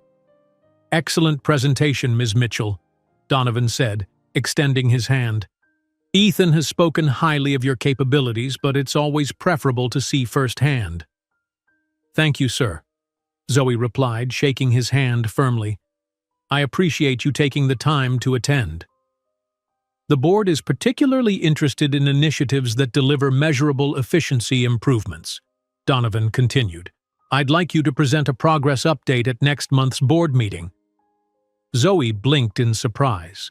A direct presentation to the board was an extraordinary opportunity, and an extraordinary vote of confidence. "I'd be honored, sir." "Good. Ethan will ensure you have everything you need to prepare." With a nod to them both, Donovan departed, leaving Zoe and Ethan momentarily alone in the nearly empty conference room. "Congratulations," Ethan said, his professional tone belied by the warmth in his eyes. "You impressed Donovan, which is no small feat." "Thank you for the opportunity," Zoe replied, careful to maintain appropriate formality despite the pride glowing in her chest. "And for your confidence in me." "My confidence was well placed." He hesitated, then added more quietly, "You handled his question about your promotion perfectly." "I simply spoke the truth." "Yes," Ethan agreed, his gaze holding hers a moment longer than strictly necessary. "You did." The moment stretched between them, laden with unspoken thoughts. Then Ethan cleared his throat slightly, his professional demeanor returning. "I should let you get to your next meeting. My assistant will coordinate regarding the board presentation." "Of course," Zoe nodded, gathering her materials. "Thank you again, Mr. Bennett." As she watched him walk away, Zoe acknowledged the complex emotions his presence evoked: professional gratitude, personal admiration, and something deeper she continued to resist naming. The board presentation invitation was a significant professional milestone, yet she couldn't help wondering if it might also bring new complications to her already precarious situation. Her phone buzzed with a text from Michael. "Knockout presentation? Celebratory drinks with the team tonight?" The invitation was a welcome distraction. "Absolutely," she replied. "Name the time and place." That evening, Zoe joined Michael and several other project team members at a trendy bar near the office. The atmosphere was relaxed and congratulatory, with team members toasting her successful presentation and sharing stories from their own early executive experiences. "To the communication wizard," Michael proclaimed, raising his glass, "may your board presentation be as impressive as today's performance." As everyone clinked glasses, Zoe felt a surge of gratitude for these colleagues who had accepted her on her merits rather than judging her based on appearance or background. The evening progressed pleasantly, with conversation flowing easily between work topics and personal anecdotes. It was nearing 10 o'clock when Zoe excused herself to use the restroom. As she was washing her hands, the door opened and Vanessa entered, her expression hardening when she recognized Zoe. "Enjoying your victory lap?" Vanessa asked, her tone deceptively light as she applied fresh lipstick in the mirror. "Just enjoying an evening with colleagues," Zoe replied evenly, reaching for a paper towel. Vanessa turned to face her directly. "You handled yourself well today. Almost had me convinced you earned your position." "I did earn it," Zoe stated firmly. "And I continue to earn it every day." "Perhaps." Vanessa leaned against the counter, studying Zoe with calculating eyes. "But don't get too comfortable. The board may have been impressed today, but one good presentation doesn't erase the questions about how you caught Bennett's eye so effectively." Zoe met her gaze steadily. "My work speaks for itself, Vanessa. Maybe you should try letting yours do the same." Something dangerous flashed in Vanessa's eyes. "Be careful, Zoe. You're playing in the big leagues now, and you don't even know all the players yet." She moved toward the door, pausing with her hand on the handle. "By the way, Did you know Ethan is having dinner with Lauren Mitchell from Legal tomorrow night? Third date this month, I hear. Just thought you should know what you're really worth to him." The door closed behind her, leaving Zoe alone with her reflection and the unexpected sting of Vanessa's parting words. She told herself it shouldn't matter who Ethan dated, their relationship was strictly professional, necessarily so, yet the information had landed precisely as Vanessa intended, like a perfectly aimed dart finding its target. Taking a deep breath, Zoe composed herself before returning to the table, where she maintained her smile and engagement for another hour before claiming fatigue and heading home. On the subway ride to her apartment, she tried to analyze her reaction to Vanessa's revelation. Was it disappointment? Jealousy? Or simply the realization that she had allowed herself to imagine something that had never been possible in the first place? Whatever the feeling, she needed to set it aside. The board presentation was 1 month away, and she had a project to complete successfully. Personal feelings had no place in her professional journey. Yet when she finally lay in bed that night staring at the ceiling, it wasn't project timelines or presentation strategies that occupied her thoughts, but the memory of Ethan's eyes holding hers across the conference room, conveying something that transcended their professional roles, something she was increasingly unable to deny despite her best efforts. The information about Ethan dating Lauren Mitchell from Legal settled in Zoe's mind like an unwelcome houseguest, making itself comfortable in spaces she'd rather keep clear for professional matters. Though she reminded herself repeatedly that his personal life was none of her concern, she couldn't help noticing Lauren at the company cafe the following day, tall, willowy, with the kind of effortless elegance that fashion magazines celebrated. Zoe had encountered Lauren only occasionally, primarily when legal documents needed review. She was competent and cordial, if somewhat reserved. Nothing in their limited interactions had suggested she was dating the CEO, but then again, why would it? Unlike Zoe, Lauren apparently understood the value of discretion in office romances.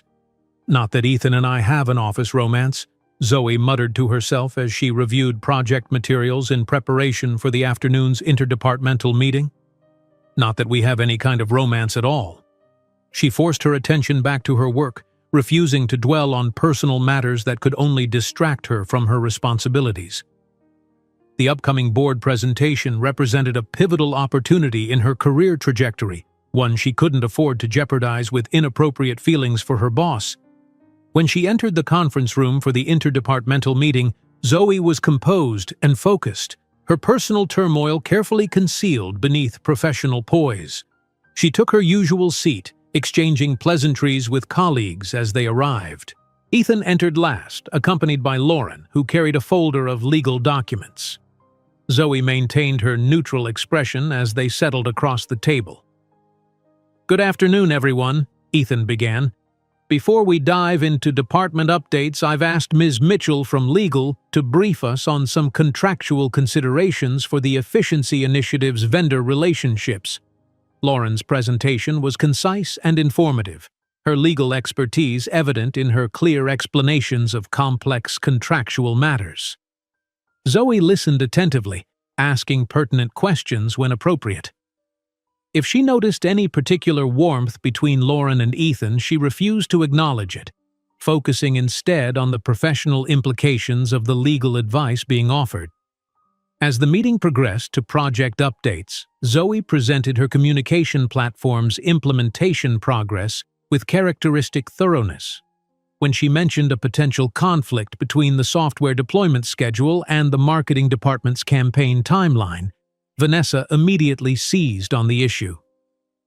"This is precisely what concerns me," Vanessa interjected, her tone suggesting she'd been waiting for an opportunity to criticize. "The communication restructuring seems to be creating more problems than it's solving." "Actually," Zoe responded calmly, "I was about to propose a solution. If marketing could provide my team with campaign materials 3 days earlier than originally scheduled, we could integrate them into the platform's launch sequence, creating a more cohesive rollout for both initiatives." Before Vanessa could object, Michael Chen nodded enthusiastically. "That makes perfect sense. It would actually enhance the marketing impact while streamlining the technical integration. I agree, Ethan added. It's exactly the kind of interdepartmental coordination the efficiency initiative was designed to foster. His gaze met Zoe's briefly, professional approval evident in his expression. Well done, Ms. Mitchell. Vanessa's lips pressed into a thin line, but she offered no further comment. As the meeting concluded, Zoe gathered her materials, conscious of Ethan and Lauren speaking quietly near the door. She deliberately took her time organizing her notes, allowing others to exit before her to avoid any awkward encounters. Zoe. Ethan's voice stopped her as she finally moved toward the door. Lauren had already departed, leaving them momentarily alone in the conference room. Do you have a moment? Of course, she replied, maintaining a professional distance both physically and emotionally. I wanted to discuss your board presentation, he said, his tone purely businesslike. Lawrence Donovan has requested a preview next week before the full board meeting. He was quite impressed with your work and wants a more detailed walkthrough of the implementation specifics. I'd be happy to provide that, Zoe responded, ignoring the flutter of pride his words triggered. Would you like me to coordinate with Diana regarding scheduling? No need. I've already arranged it. He hesitated, then added, This is a significant opportunity, Zoe. Donovan rarely takes such direct interest in operational projects. I understand the importance, she assured him. I won't disappoint you or the chairman. I know you won't. Something shifted in his expression, a momentary softening that hinted at thoughts beyond professional assessment.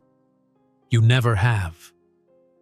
The simple statement hung between them, laden with meanings neither could safely explore. Zoe broke the silence first. Was there anything else you needed, Mr. Bennett?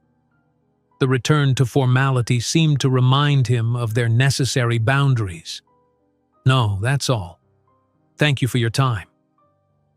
As she left the conference room, Zoe couldn't help wondering if she had imagined the brief connection, the fleeting moment when professional admiration had seemed to blend with something more personal. She dismissed the thought as wishful thinking, reminding herself of Lauren Mitchell and the reality of corporate hierarchies that made certain relationships impossible, regardless of feelings.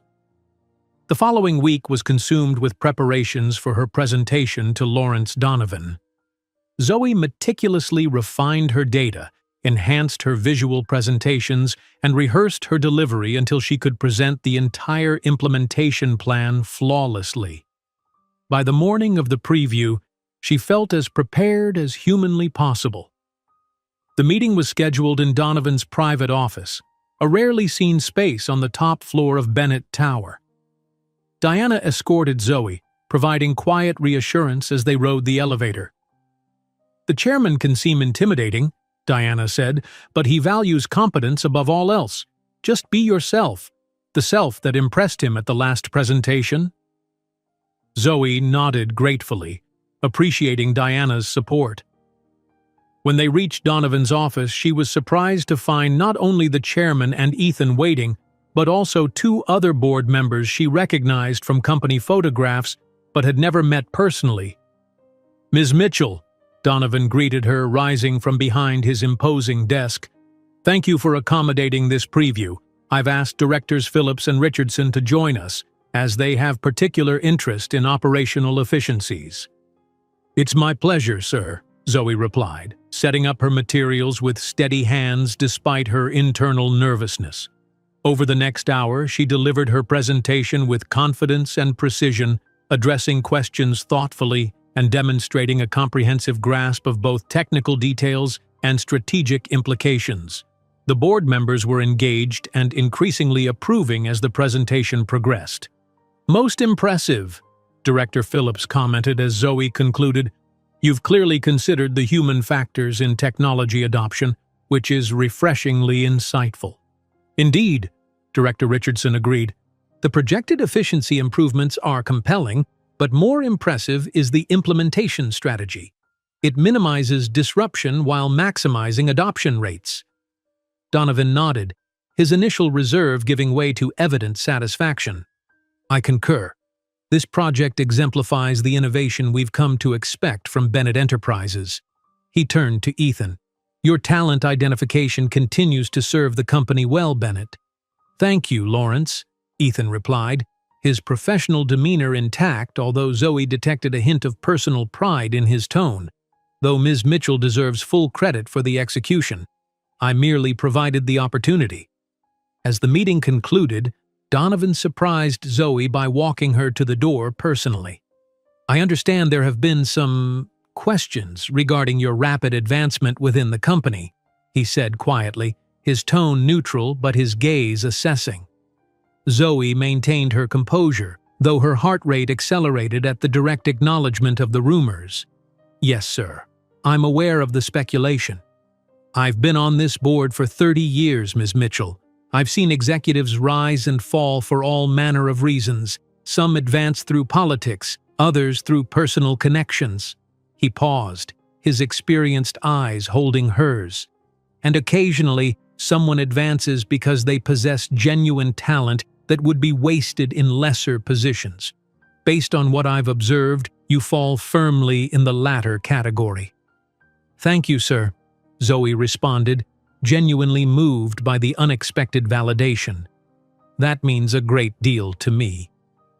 Continue performing at this level, and you'll find the whispers fade quickly enough. With a brief nod, he returned to the other board members, leaving Zoe to exit with a renewed sense of professional confidence. Diana was waiting to escort her back to her office.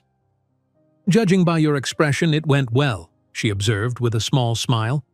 Better than I expected, Zoe admitted, though I'm not taking anything for granted until the full board presentation is successfully completed. When they reached Zoe's office, Diana hesitated at the door. May I speak candidly for a moment? Zoe nodded, intrigued by the assistant's unusual request. I've worked for Mr. Bennett for 7 years, Diana began. I've observed his professional relationships with hundreds of employees, executives, and business partners. She paused, choosing her words carefully. His interest in your work is different. The way he advocates for you, the attention he gives to your ideas, it's distinctive. Zoe tensed slightly, uncertain where this conversation was heading. I'm not sure what you're suggesting. I'm not suggesting anything inappropriate, Diana clarified quickly. Quite the opposite. Mr. Bennett maintains strict professional boundaries, perhaps more rigorously with you than others. She met Zoe's gaze directly. But I thought you should know that the respect he has for you is genuine and exceptional. Whatever others might imply about your promotion, those of us who know him well recognize authentic professional regard when we see it. The statement was clearly meant to reassure, to counteract the whispers that Zoe's advancement had been based on factors other than merit. Yet it also raised questions Diana couldn't possibly have intended about the nature of Ethan's rigorous boundaries and why he might feel they were particularly necessary with her. Thank you for sharing that perspective, Zoe replied carefully. I appreciate Mr. Bennett's professional support immensely. After Diana departed, Zoe tried to refocus on work, but her mind kept returning to their conversation, analyzing its implications. She was so distracted that she didn't notice Vanessa until she spoke from the doorway. Such a busy schedule lately, Vanessa observed, her smile sharp as a paper cut. Private meetings with the chairman, special treatment from the CEO. You're quite the rising star. Zoe looked up, refusing to be baited. Was there something specific you needed, Vanessa? Just a friendly word of advice. Vanessa stepped into the office, closing the door behind her. Board politics are treacherous waters for newcomers. One misstep, and all that special attention becomes very negative very quickly. I appreciate your concern, Zoe replied neutrally, but I'm confident in my work and my approach. So confident that you're not concerned about the board's ethics committee inquiry? Zoe managed to keep her expression composed, despite the jolt of alarm Vanessa's words triggered. What ethics committee inquiry? Oh, Vanessa's expression of false surprise wouldn't have fooled a child. "I assumed you knew. After all, it does concern you rather directly." She examined her manicured nails with studied nonchalance. "The committee is reviewing certain personnel decisions for potential conflicts of interest. Apparently, someone raised concerns about improper considerations in recent promotions." The implied threat was unmistakable. Vanessa was escalating her campaign against Zoe, moving from office gossip to formal accusations that could potentially damage not only Zoe's career, but Ethan's leadership reputation as well. "If the ethics committee has questions about my qualifications or performance," Zoe stated firmly, "I welcome their review. My work speaks for itself." Vanessa's smile didn't reach her eyes. "We'll see. Oh, and regarding Lauren Mitchell, they make such an attractive couple, don't they? I heard he's taking her to the Symphony Gala this weekend, quite the public statement." With that parting shot, she left, the subtle floral scent of her expensive perfume lingering like a warning. Alone again, Zoe took a deep breath, attempting to process this new information. An ethics committee inquiry could seriously damage her reputation, regardless of its findings. And the news about Ethan and Lauren attending the Symphony Gala together, while professionally irrelevant, landed with unexpected force. She was still contemplating these developments when her phone chimed with a meeting request. The sender was Lawrence Donovan, the subject line reading simply, "Confidential discussion, today, 5 p.m. Zoe stared at the notification, a sense of foreboding settling over her. Whatever the chairman wanted to discuss privately couldn't possibly be good news, especially in light of Vanessa's revelation about the ethics committee. Despite her successful presentation that morning, she suddenly felt as though she were standing on shifting sand, her hard-won professional ground threatening to dissolve beneath her feet. At precisely 5 o'clock, Zoe knocked on Lawrence Donovan's office door, her professional composure intact despite the anxiety churning beneath it.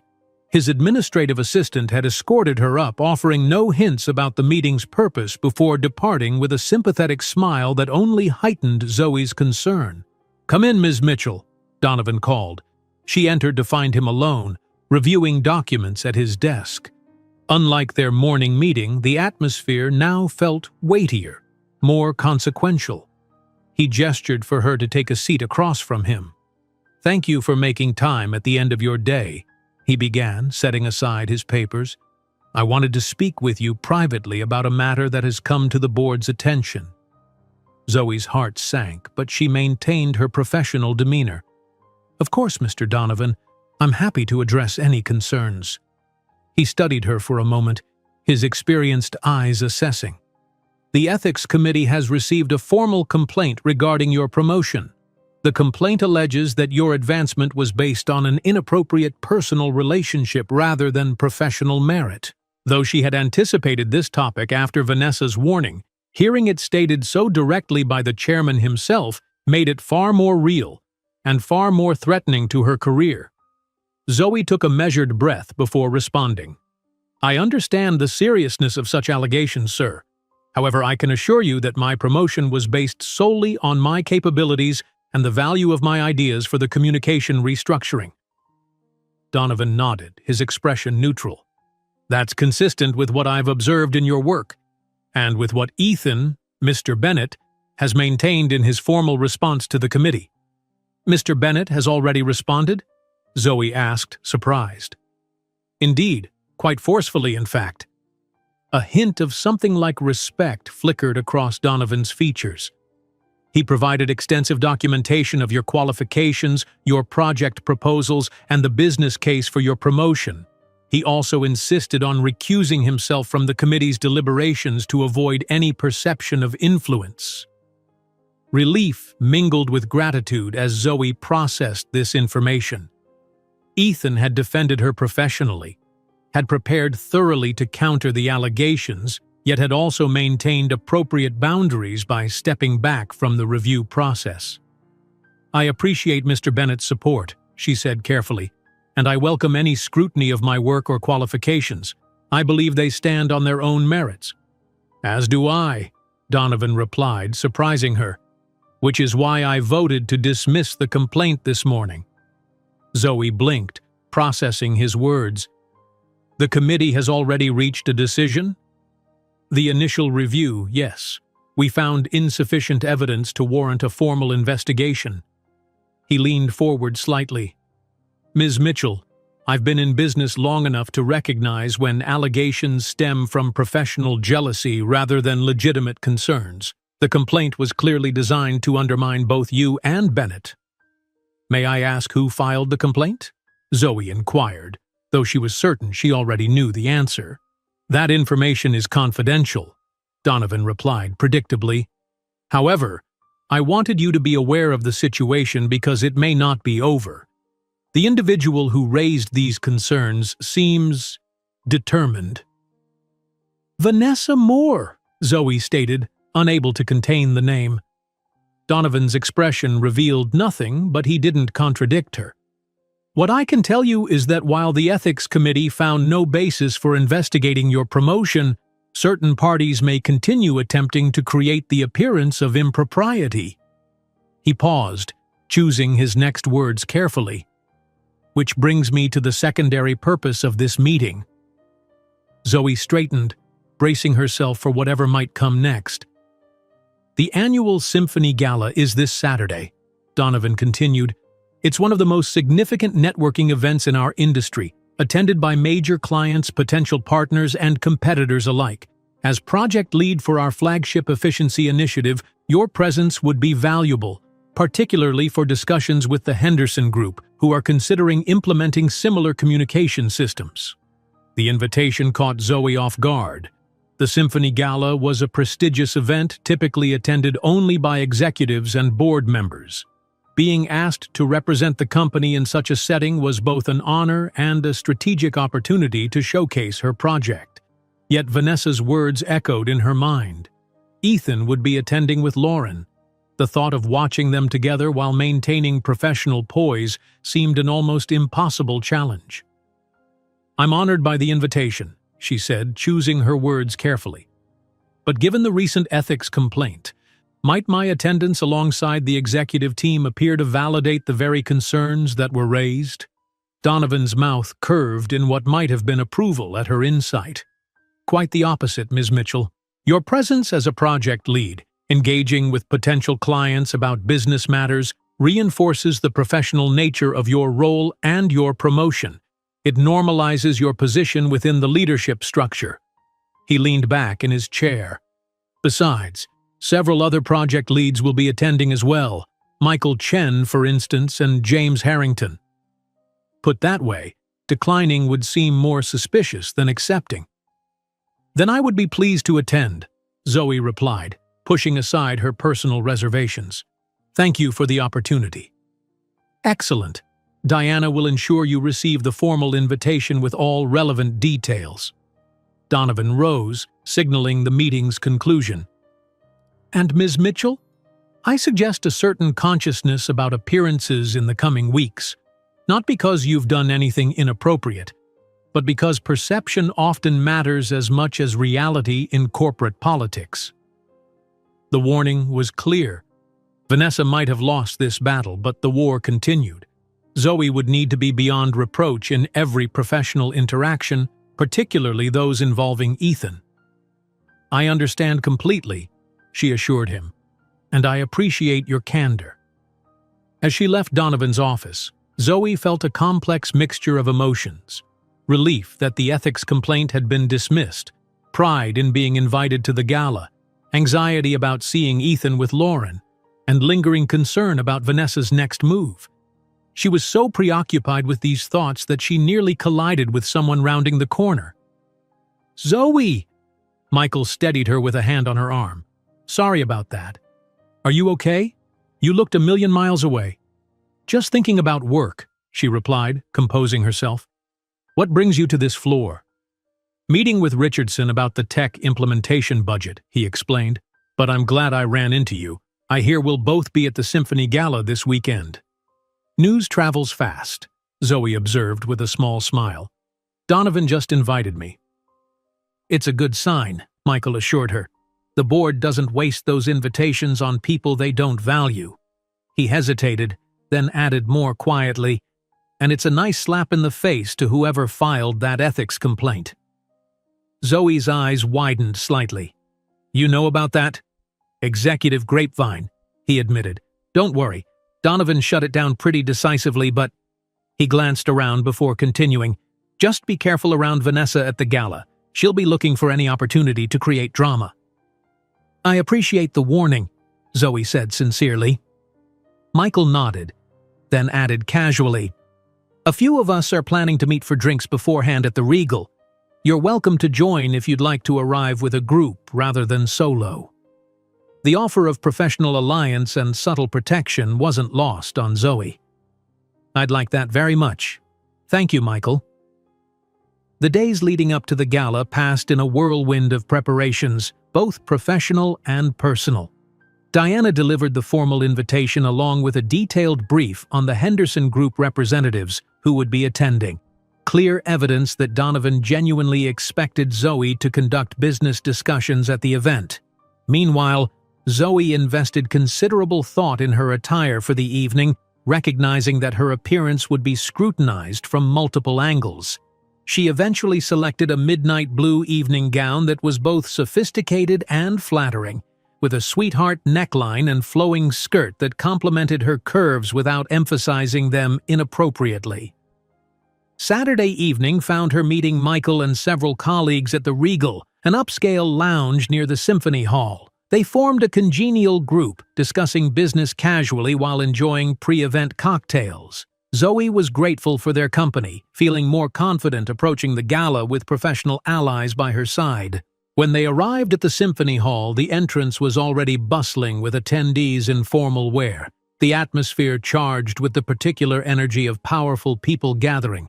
Michael stayed close to Zoe as they navigated the crowd, introducing her to industry contacts and clients with the easy confidence of someone well established in the corporate hierarchy. She was engaged in conversation with a Henderson Group vice president, explaining the efficiency benefits of her communication platform when she first spotted Ethan across the hall. He looked striking in his perfectly tailored tuxedo, his natural authority evident even in this gathering of executives. Lauren stood beside him in an elegant silver gown, her hand resting lightly on his arm as they spoke with a small group of people Zoe didn't recognize. Something must have alerted Ethan to her presence, for he glanced up suddenly, his eyes finding hers across the crowded room. For a brief moment, his professional mask slipped, revealing an expression Zoe couldn't quite interpret before his attention returned to his companions. "Ms. Mitchell?" The Henderson vice president's voice pulled her back to their conversation. "You were explaining the implementation timeline?" "Yes, of course." Zoe recovered smoothly, refocusing on the business discussion with practiced ease. "We've developed a phased approach that minimizes disruption to daily operations while—" Throughout the evening, Zoe maintained her professional poise, engaging meaningfully with potential clients and industry leaders while strategically avoiding close proximity to Ethan and Lauren. She was speaking with Lawrence Donovan and several board members when Vanessa approached their group, stunning in a form-fitting crimson gown. "Chairman Donovan!"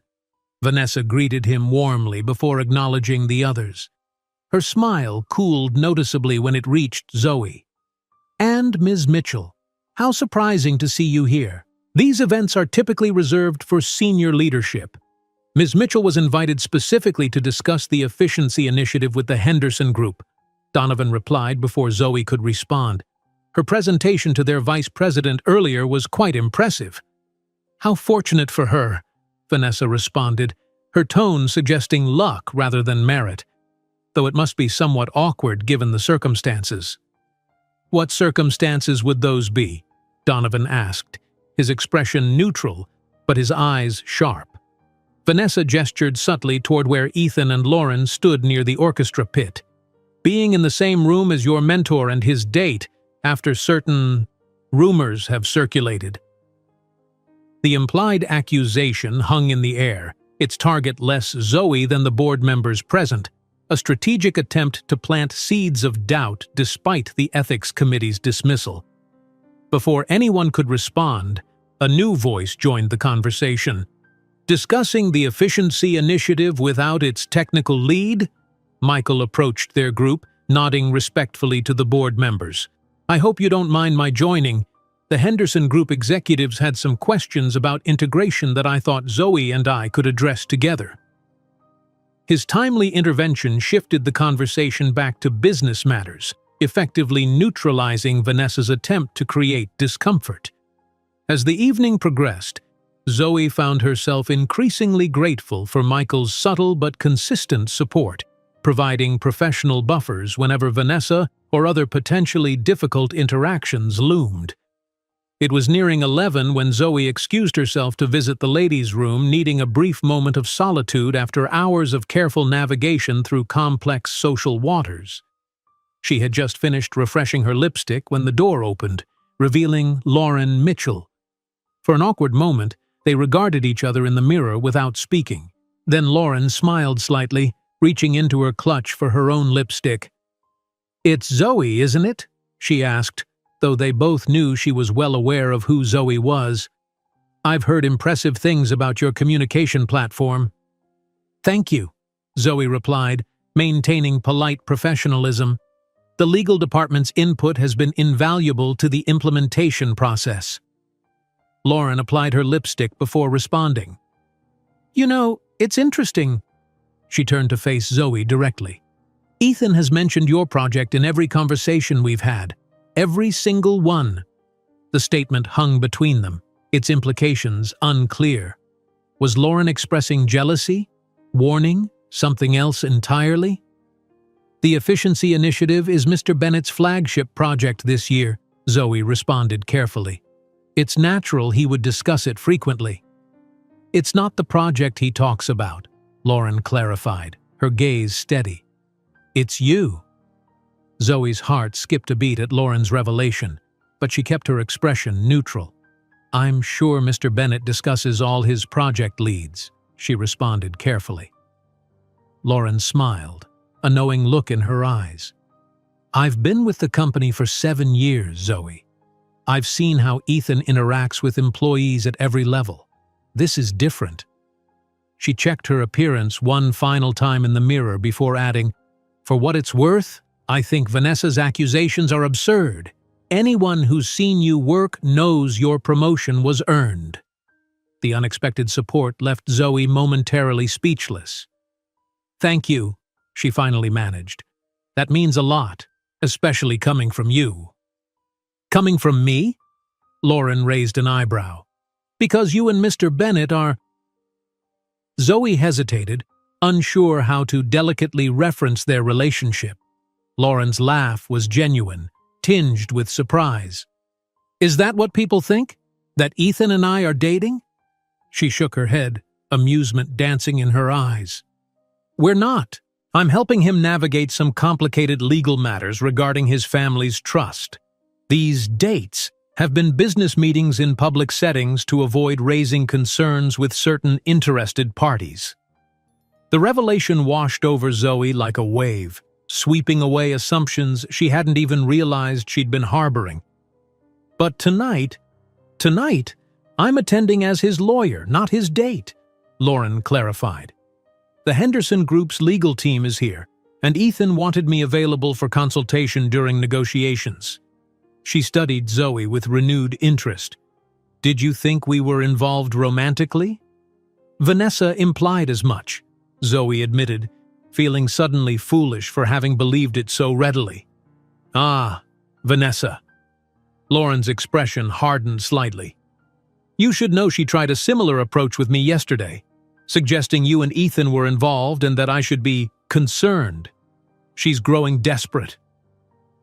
The bathroom door opened as another guest entered, ending their private conversation. Lauren offered Zoe a parting smile that felt almost conspiratorial. "Don't let her manipulate you, Zoe. You've earned your place here." As Lauren departed, Zoe took a moment to process this new information. If Ethan wasn't romantically involved with Lauren, If he spoke about Zoe frequently in their meetings, what did that suggest about his feelings? And more importantly, what should she do with this knowledge? Professional boundaries existed for good reasons, especially in their circumstances. Yet she couldn't deny the persistent pull she felt toward him, a connection that transcended ordinary professional admiration. Returning to the gala, Zoe found Michael engaged in conversation with James Harrington and several Henderson executives. She joined them seamlessly, contributing to the technical discussion while scanning the room for Ethan. She spotted him across the hall, still with Lauren, but now joined by Lawrence Donovan and what appeared to be the Henderson Group's CEO. "Ms. Mitchell," Harrington addressed her, reclaiming her attention. "The Henderson team has questions about implementation timelines that fall squarely in your domain." For the next half hour, Zoe detailed implementation strategies, addressing complex questions with confidence and clarity. She was so engrossed in the discussion that she didn't notice Ethan approaching until he stood at the edge of their circle. "Gentlemen," he greeted the group, nodding respectfully to Zoe. "I hope Ms. Mitchell is answering all your questions about our communication platform." "She's been most informative," the Henderson CEO confirmed. "Your company is fortunate to have such knowledgeable leadership in this area." "Indeed we are," Ethan agreed, his gaze briefly meeting Zoe's with unmistakable pride. "In fact, if you don't mind, I'd like to borrow Ms. Mitchell for a few minutes to discuss a development with another potential client." As Zoe excused herself and followed Ethan toward a quieter area of the hall, she was hyper-aware of Vanessa watching them from a nearby group, her expression calculating. Whatever Ethan wanted to discuss, they would need to maintain strict professionalism under such scrutiny. He led her to a small alcove near the orchestra's private entrance, visible enough to avoid impropriety, but removed enough for confidential conversation. "You've impressed the Henderson Group," he began, his tone businesslike. "Their CEO just indicated to Donovan that they're prepared to move forward with preliminary discussions." "That's excellent news," Zoe responded, matching his professional demeanor despite the flutter in her chest at his proximity. "Their communication challenges align perfectly with our platform's capabilities." Ethan nodded, but his expression suggested he had more on his mind than the Henderson deal. "Zoe, I want to address something directly." He glanced around briefly before continuing. "I'm aware that rumors have circulated regarding my personal relationship with Lauren Mitchell. I believe Vanessa may have deliberately spread misinformation." Zoe maintained her composure, though she was surprised by his directness. "Ms. Mitchell clarified the situation," she acknowledged carefully. "Good." Relief flickered briefly across his features. "I don't normally discuss personal matters in professional settings, but given the circumstances and Vanessa's attempts to create false narratives, I felt clarity was important." "I appreciate that," Zoe replied, uncertain where this conversation was heading. Ethan seemed to be weighing his next words carefully. "The Ethics Committee's dismissal of the complaint against us was unequivocal, but Vanessa appears determined to undermine both your position and, quite frankly, my judgment." His jaw tightened momentarily. "I want you to know that I'm addressing the situation through appropriate channels. Her behavior is becoming increasingly problematic." "I've tried to remain professional despite her provocations," Zoe assured him. "You've handled everything admirably," Ethan acknowledged, his expression softening. "But you shouldn't have to endure targeted harassment regardless of how well you manage it." Something in his tone, a personal concern that transcended ordinary professional consideration, gave Zoe the courage to ask the question that had been lingering since her conversation with Lauren. "May I ask you something directly, Mr. Bennett?" "Of course." "Lauren mentioned that you speak about me frequently during your meetings." Zoe held his gaze steadily. "Is there a particular reason for that?" The question hung between them, bolder than she had intended but impossible to retract. For a moment, Ethan seemed caught off guard by her directness, the professional mask slipping to reveal something more vulnerable, more authentic. "Yes," he finally answered, his voice lower, more intimate despite their public setting. "There is." His eyes held hers with an intensity that made everything else in the crowded hall seem to fade away. "But this isn't the place to discuss it." Before Zoe could respond, movement at the periphery of her vision drew her attention. Vanessa was approaching, her expression fixed in a pleasant smile that didn't reach her eyes. Behind her walked a photographer Zoe recognized from the business section of the local newspaper. "Ethan, there you are," Vanessa called, her voice carrying deliberately. "The Henderson CEO was looking for you. Oh, and Ms. Mitchell too, what a coincidence." The implication in her tone was unmistakable, as was her strategy. The photographer, notebook in hand, was clearly hoping to capture something newsworthy. Any appearance of intimate conversation between the CEO and his controversially promoted project lead would provide exactly the fodder Vanessa was seeking.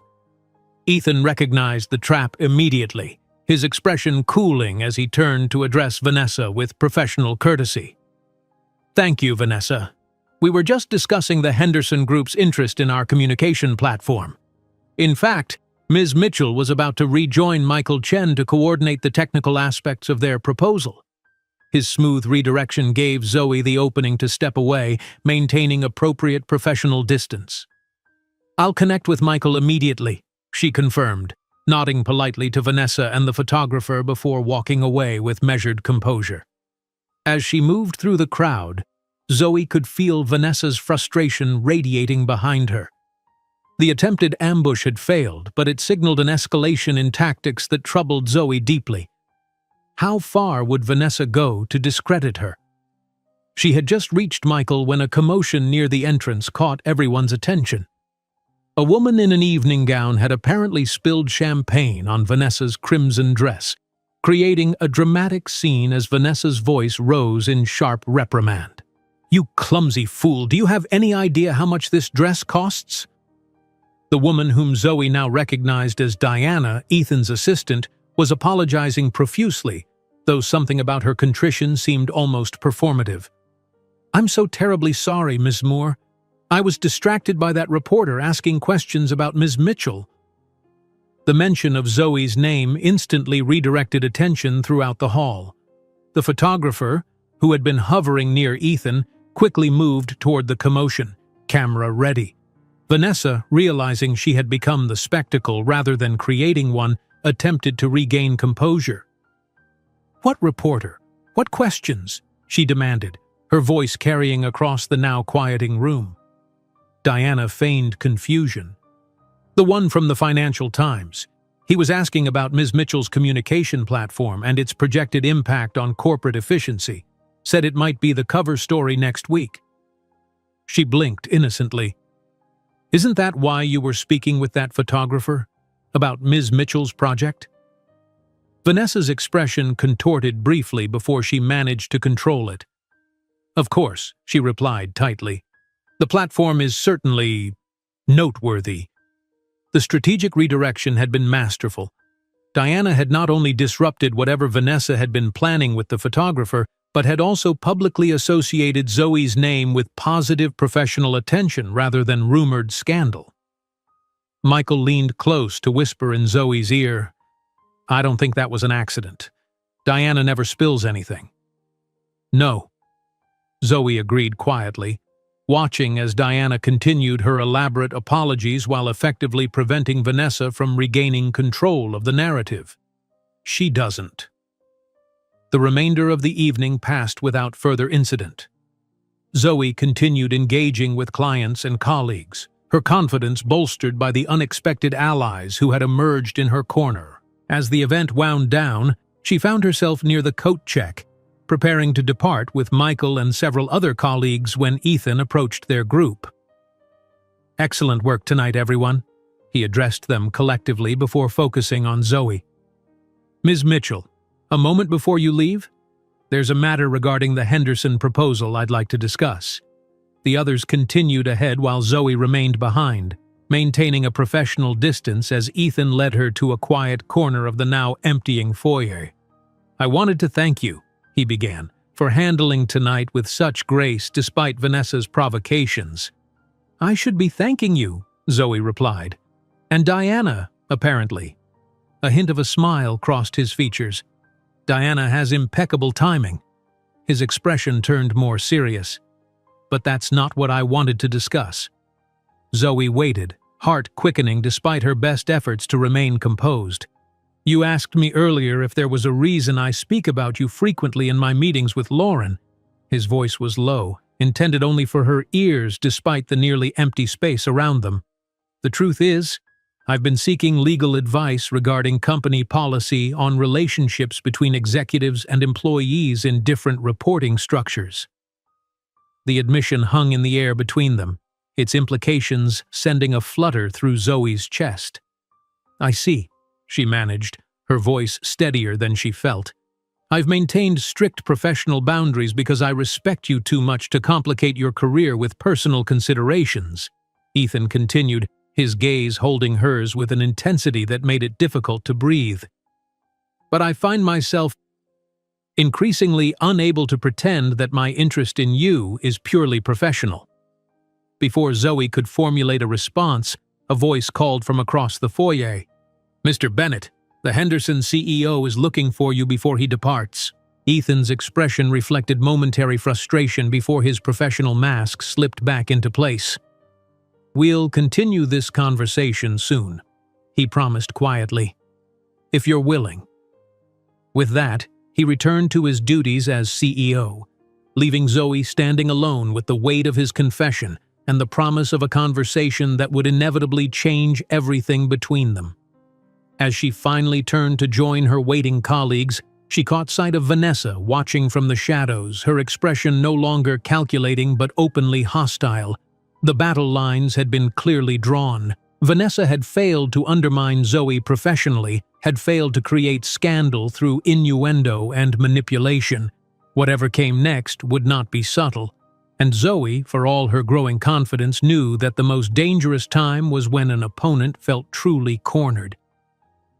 The week following the Symphony Gala passed in a whirlwind of activity as Zoe's team prepared for the full board presentation. The promised private conversation with Ethan remained unfulfilled as urgent business matters demanded his attention, including an unexpected trip to the West Coast to address issues with a major client. They maintained strictly professional communications, though the unspoken promise of soon lingered beneath every email and brief interaction. Zoe channeled her emotional uncertainty into her work, refining her presentation until every slide, every data point, every projected outcome was irrefutable. If Vanessa was planning another attack, Zoe was determined to be armored in undeniable competence. The morning of the board presentation, Zoe arrived early to find Diana waiting outside the conference room, her expression tense.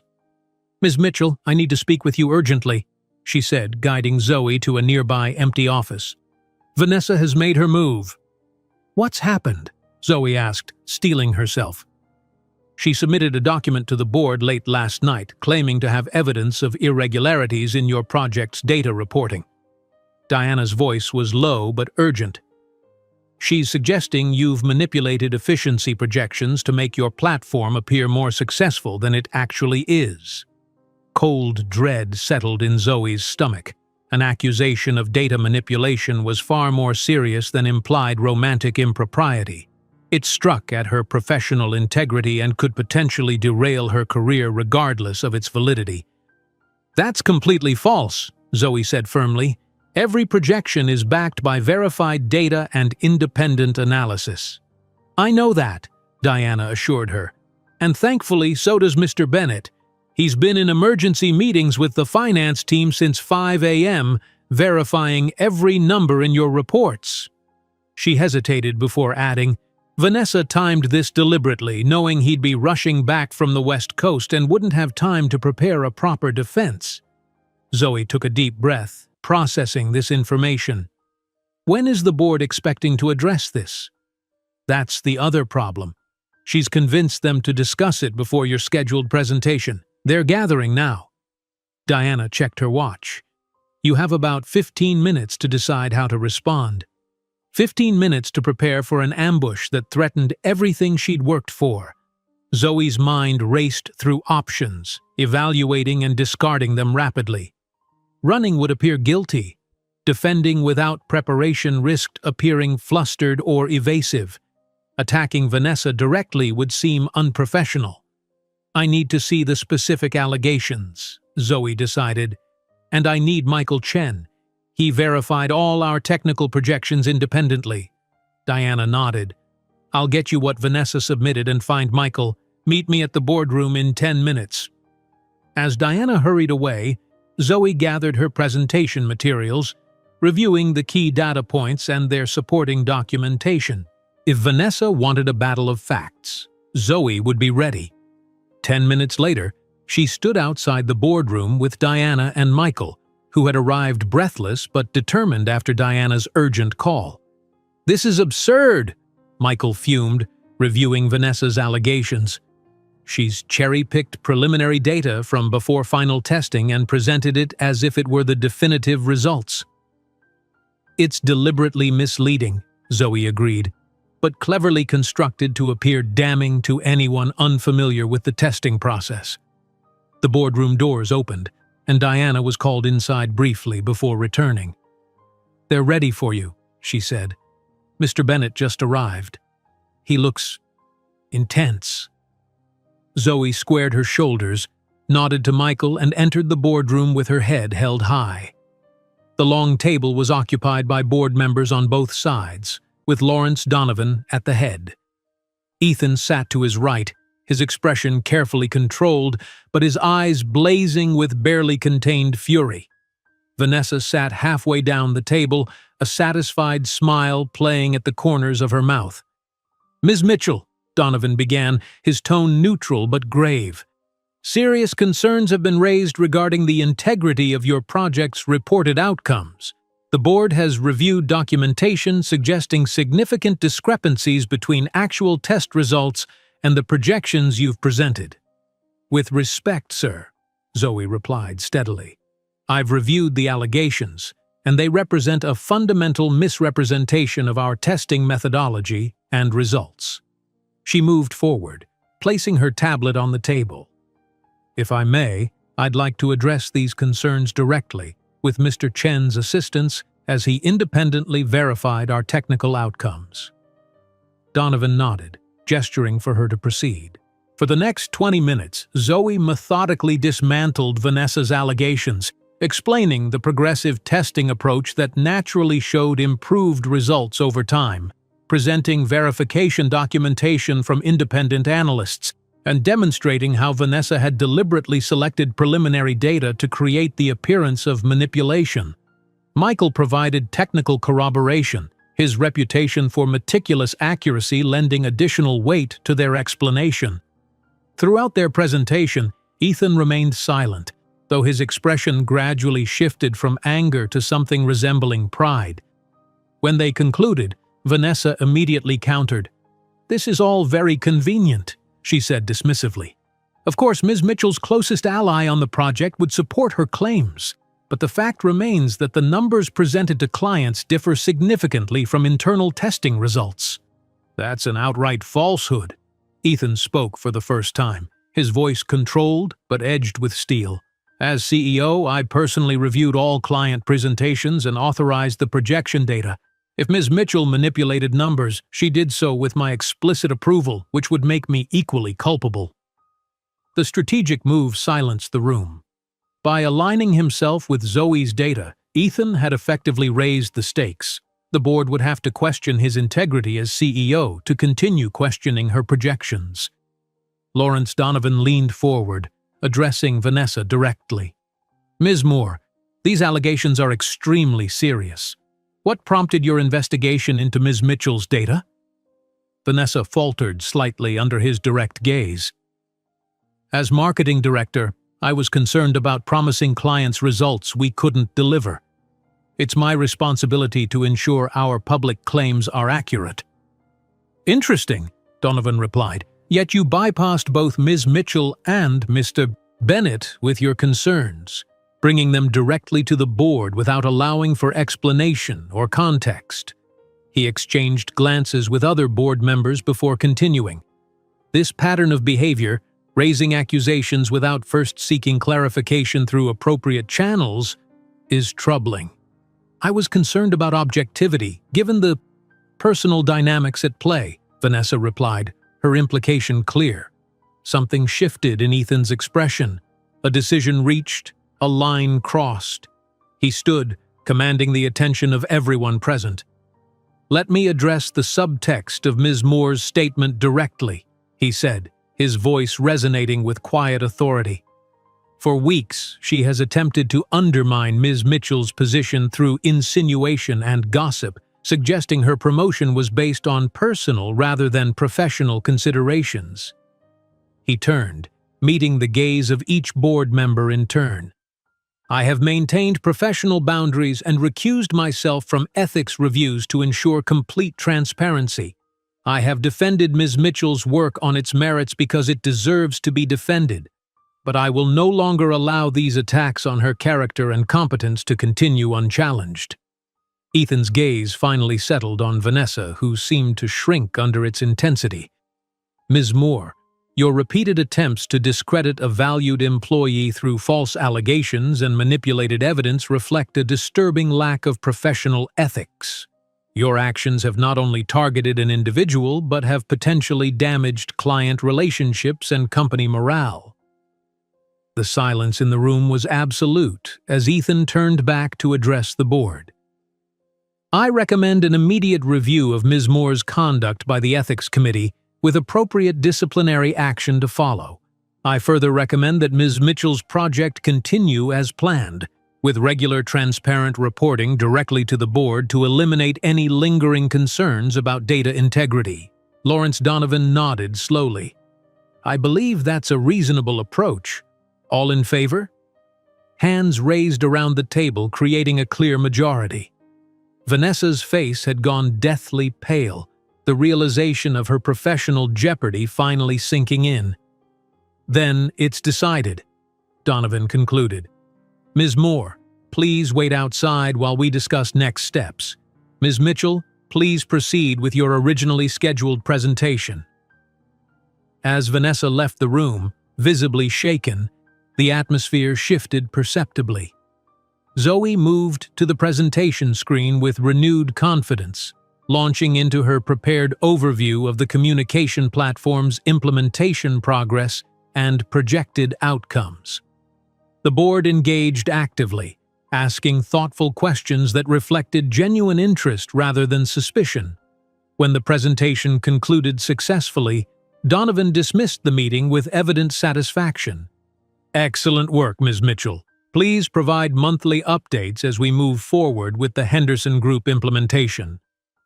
As the board members filed out, Ethan approached Zoe, maintaining a professional distance but unable to entirely mask the emotion in his eyes. "That was masterfully handled," he said quietly. "Would you have time this evening to discuss next steps? My office, 7 o'clock? They both knew he wasn't just referring to the project. "Yes," Zoe replied simply. "I'll be there." The remainder of the day passed in a blur of congratulations from colleagues who had heard about her successful defense against Vanessa's allegations. Michael organized an impromptu celebration in the project team's workspace, complete with champagne and heartfelt toasts to integrity prevailing over politics. Notably absent was Vanessa, who had been seen leaving the executive floor with her personal belongings, escorted by security. Diana quietly confirmed what most had already guessed. Vanessa had been placed on administrative leave pending the Ethics Committee's full review. At precisely 7 o'clock, Zoe knocked on Ethan's office door, her heart racing despite her outward composure. He opened it himself rather than calling for her to enter, a small but significant departure from their usual professional protocol. "Thank you for coming," he said, gesturing toward the sitting area rather than his desk. Another deliberate shift toward the personal rather than professional. "Would you like something to drink? Water? Wine?" "Water would be fine," Zoe replied, settling onto the sofa as he filled 2 glasses. When he joined her, sitting close enough for conversation but maintaining respectful space, The professional masks they'd worn for months seemed to finally slip away. For a moment, they were simply a man and a woman with unspoken feelings between them. "I want to apologize," Ethan began, "for not being here when Vanessa made her move. I should have anticipated something like this." "You couldn't have known," Zoe assured him, "and you defended me when it mattered most. It shouldn't have come to that." His expression turned serious. "Zoe, what I said at the gala wasn't just a momentary impulse. I've spent months trying to maintain appropriate professional boundaries while growing increasingly certain that my feelings for you transcend professional admiration." The directness of his confession took her breath away. "I've struggled with the same conflict," she admitted softly, "trying to honor professional ethics while unable to deny what I feel. I spoke with Lauren extensively about how to approach this properly," Ethan continued. "There are policies in place for relationships between employees of different reporting structures, provided there's full transparency and appropriate management of potential conflicts of interest." Zoe nodded, familiar with the policies but never having imagined they would apply to her situation. "It would mean changes, professionally speaking." "Yes," Ethan agreed. "You would report directly to the board for your current project, rather than to me. Any future promotions or compensation adjustments would be determined by the executive committee rather than by my sole authority." He leaned forward slightly, his eyes holding hers. "But it would allow us to explore what exists between us without compromising either of our professional integrity." The proposal was thoughtful, respectful of both her career and the company's ethical standards. It reflected the careful consideration of a man who valued her professional standing as much as his personal feelings. "I would like that," Zoe responded, her voice soft but certain, "to explore what exists between us. Properly, transparently." The smile that transformed Ethan's features was unlike any expression she had seen from him before. Open, unreserved, genuinely happy. He reached for her hand, the simple contact sending warmth cascading through her.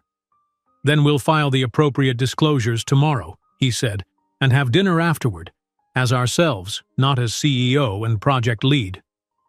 "I'd like that very much," Zoe replied, her smile matching his. 6 months later, the Bennett Enterprises' annual spring celebration was held once again at the Westbrook Hotel. This time, Zoe entered the ballroom not as an insecure administrative assistant, but as the acclaimed leader of the company's most successful efficiency initiative in a decade. The communication platform had exceeded all projections, with the Henderson Group contract representing just the first of many major implementations. As she moved through the crowd, accepting congratulations and engaging in confident conversation with executives and board members alike, Zoe caught sight of her reflection in one of the ballroom's ornate mirrors. The woman who looked back at her was transformed not by her elegant emerald dress or carefully styled hair, but by the confidence that radiated from within, the certainty of her worth, her capabilities, her right to occupy exactly the space she'd earned. "You look beautiful," Ethan's voice came from behind her as he approached, no longer needing to hide his admiration behind professional distance. Their relationship, officially disclosed and appropriately structured within the company's guidelines, had blossomed over the months into something deeply meaningful for them both. "Thank you," she replied, accepting his compliment with the grace of a woman who had learned to appreciate her unique qualities rather than measure herself against arbitrary standards. Lawrence Donovan joined them briefly, champagne flute in hand. "The board received another offer for the communication platform today," he informed them. "This one from Integrated Systems, double what Henderson paid for implementation rights." "Impressive," Ethan acknowledged, though not surprising given its performance metrics. "Indeed."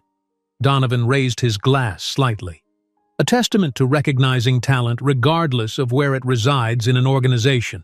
Sometimes the most valuable perspectives come from those who see things differently than the established order." As he moved away, Ethan offered Zoe his arm. "Shall we join the others? I believe Michael is about to announce the expansion of the technical team." Zoe placed her hand on his arm, the gesture both professional and personal, much like the balance they had found in their relationship. "Lead the way." As they walked together through the celebration of success they had both contributed to, Zoe reflected on the journey that had brought her here. From the target of cruel mockery to a respected executive with a bright future. From a woman who doubted her place to one who stood firmly in her power.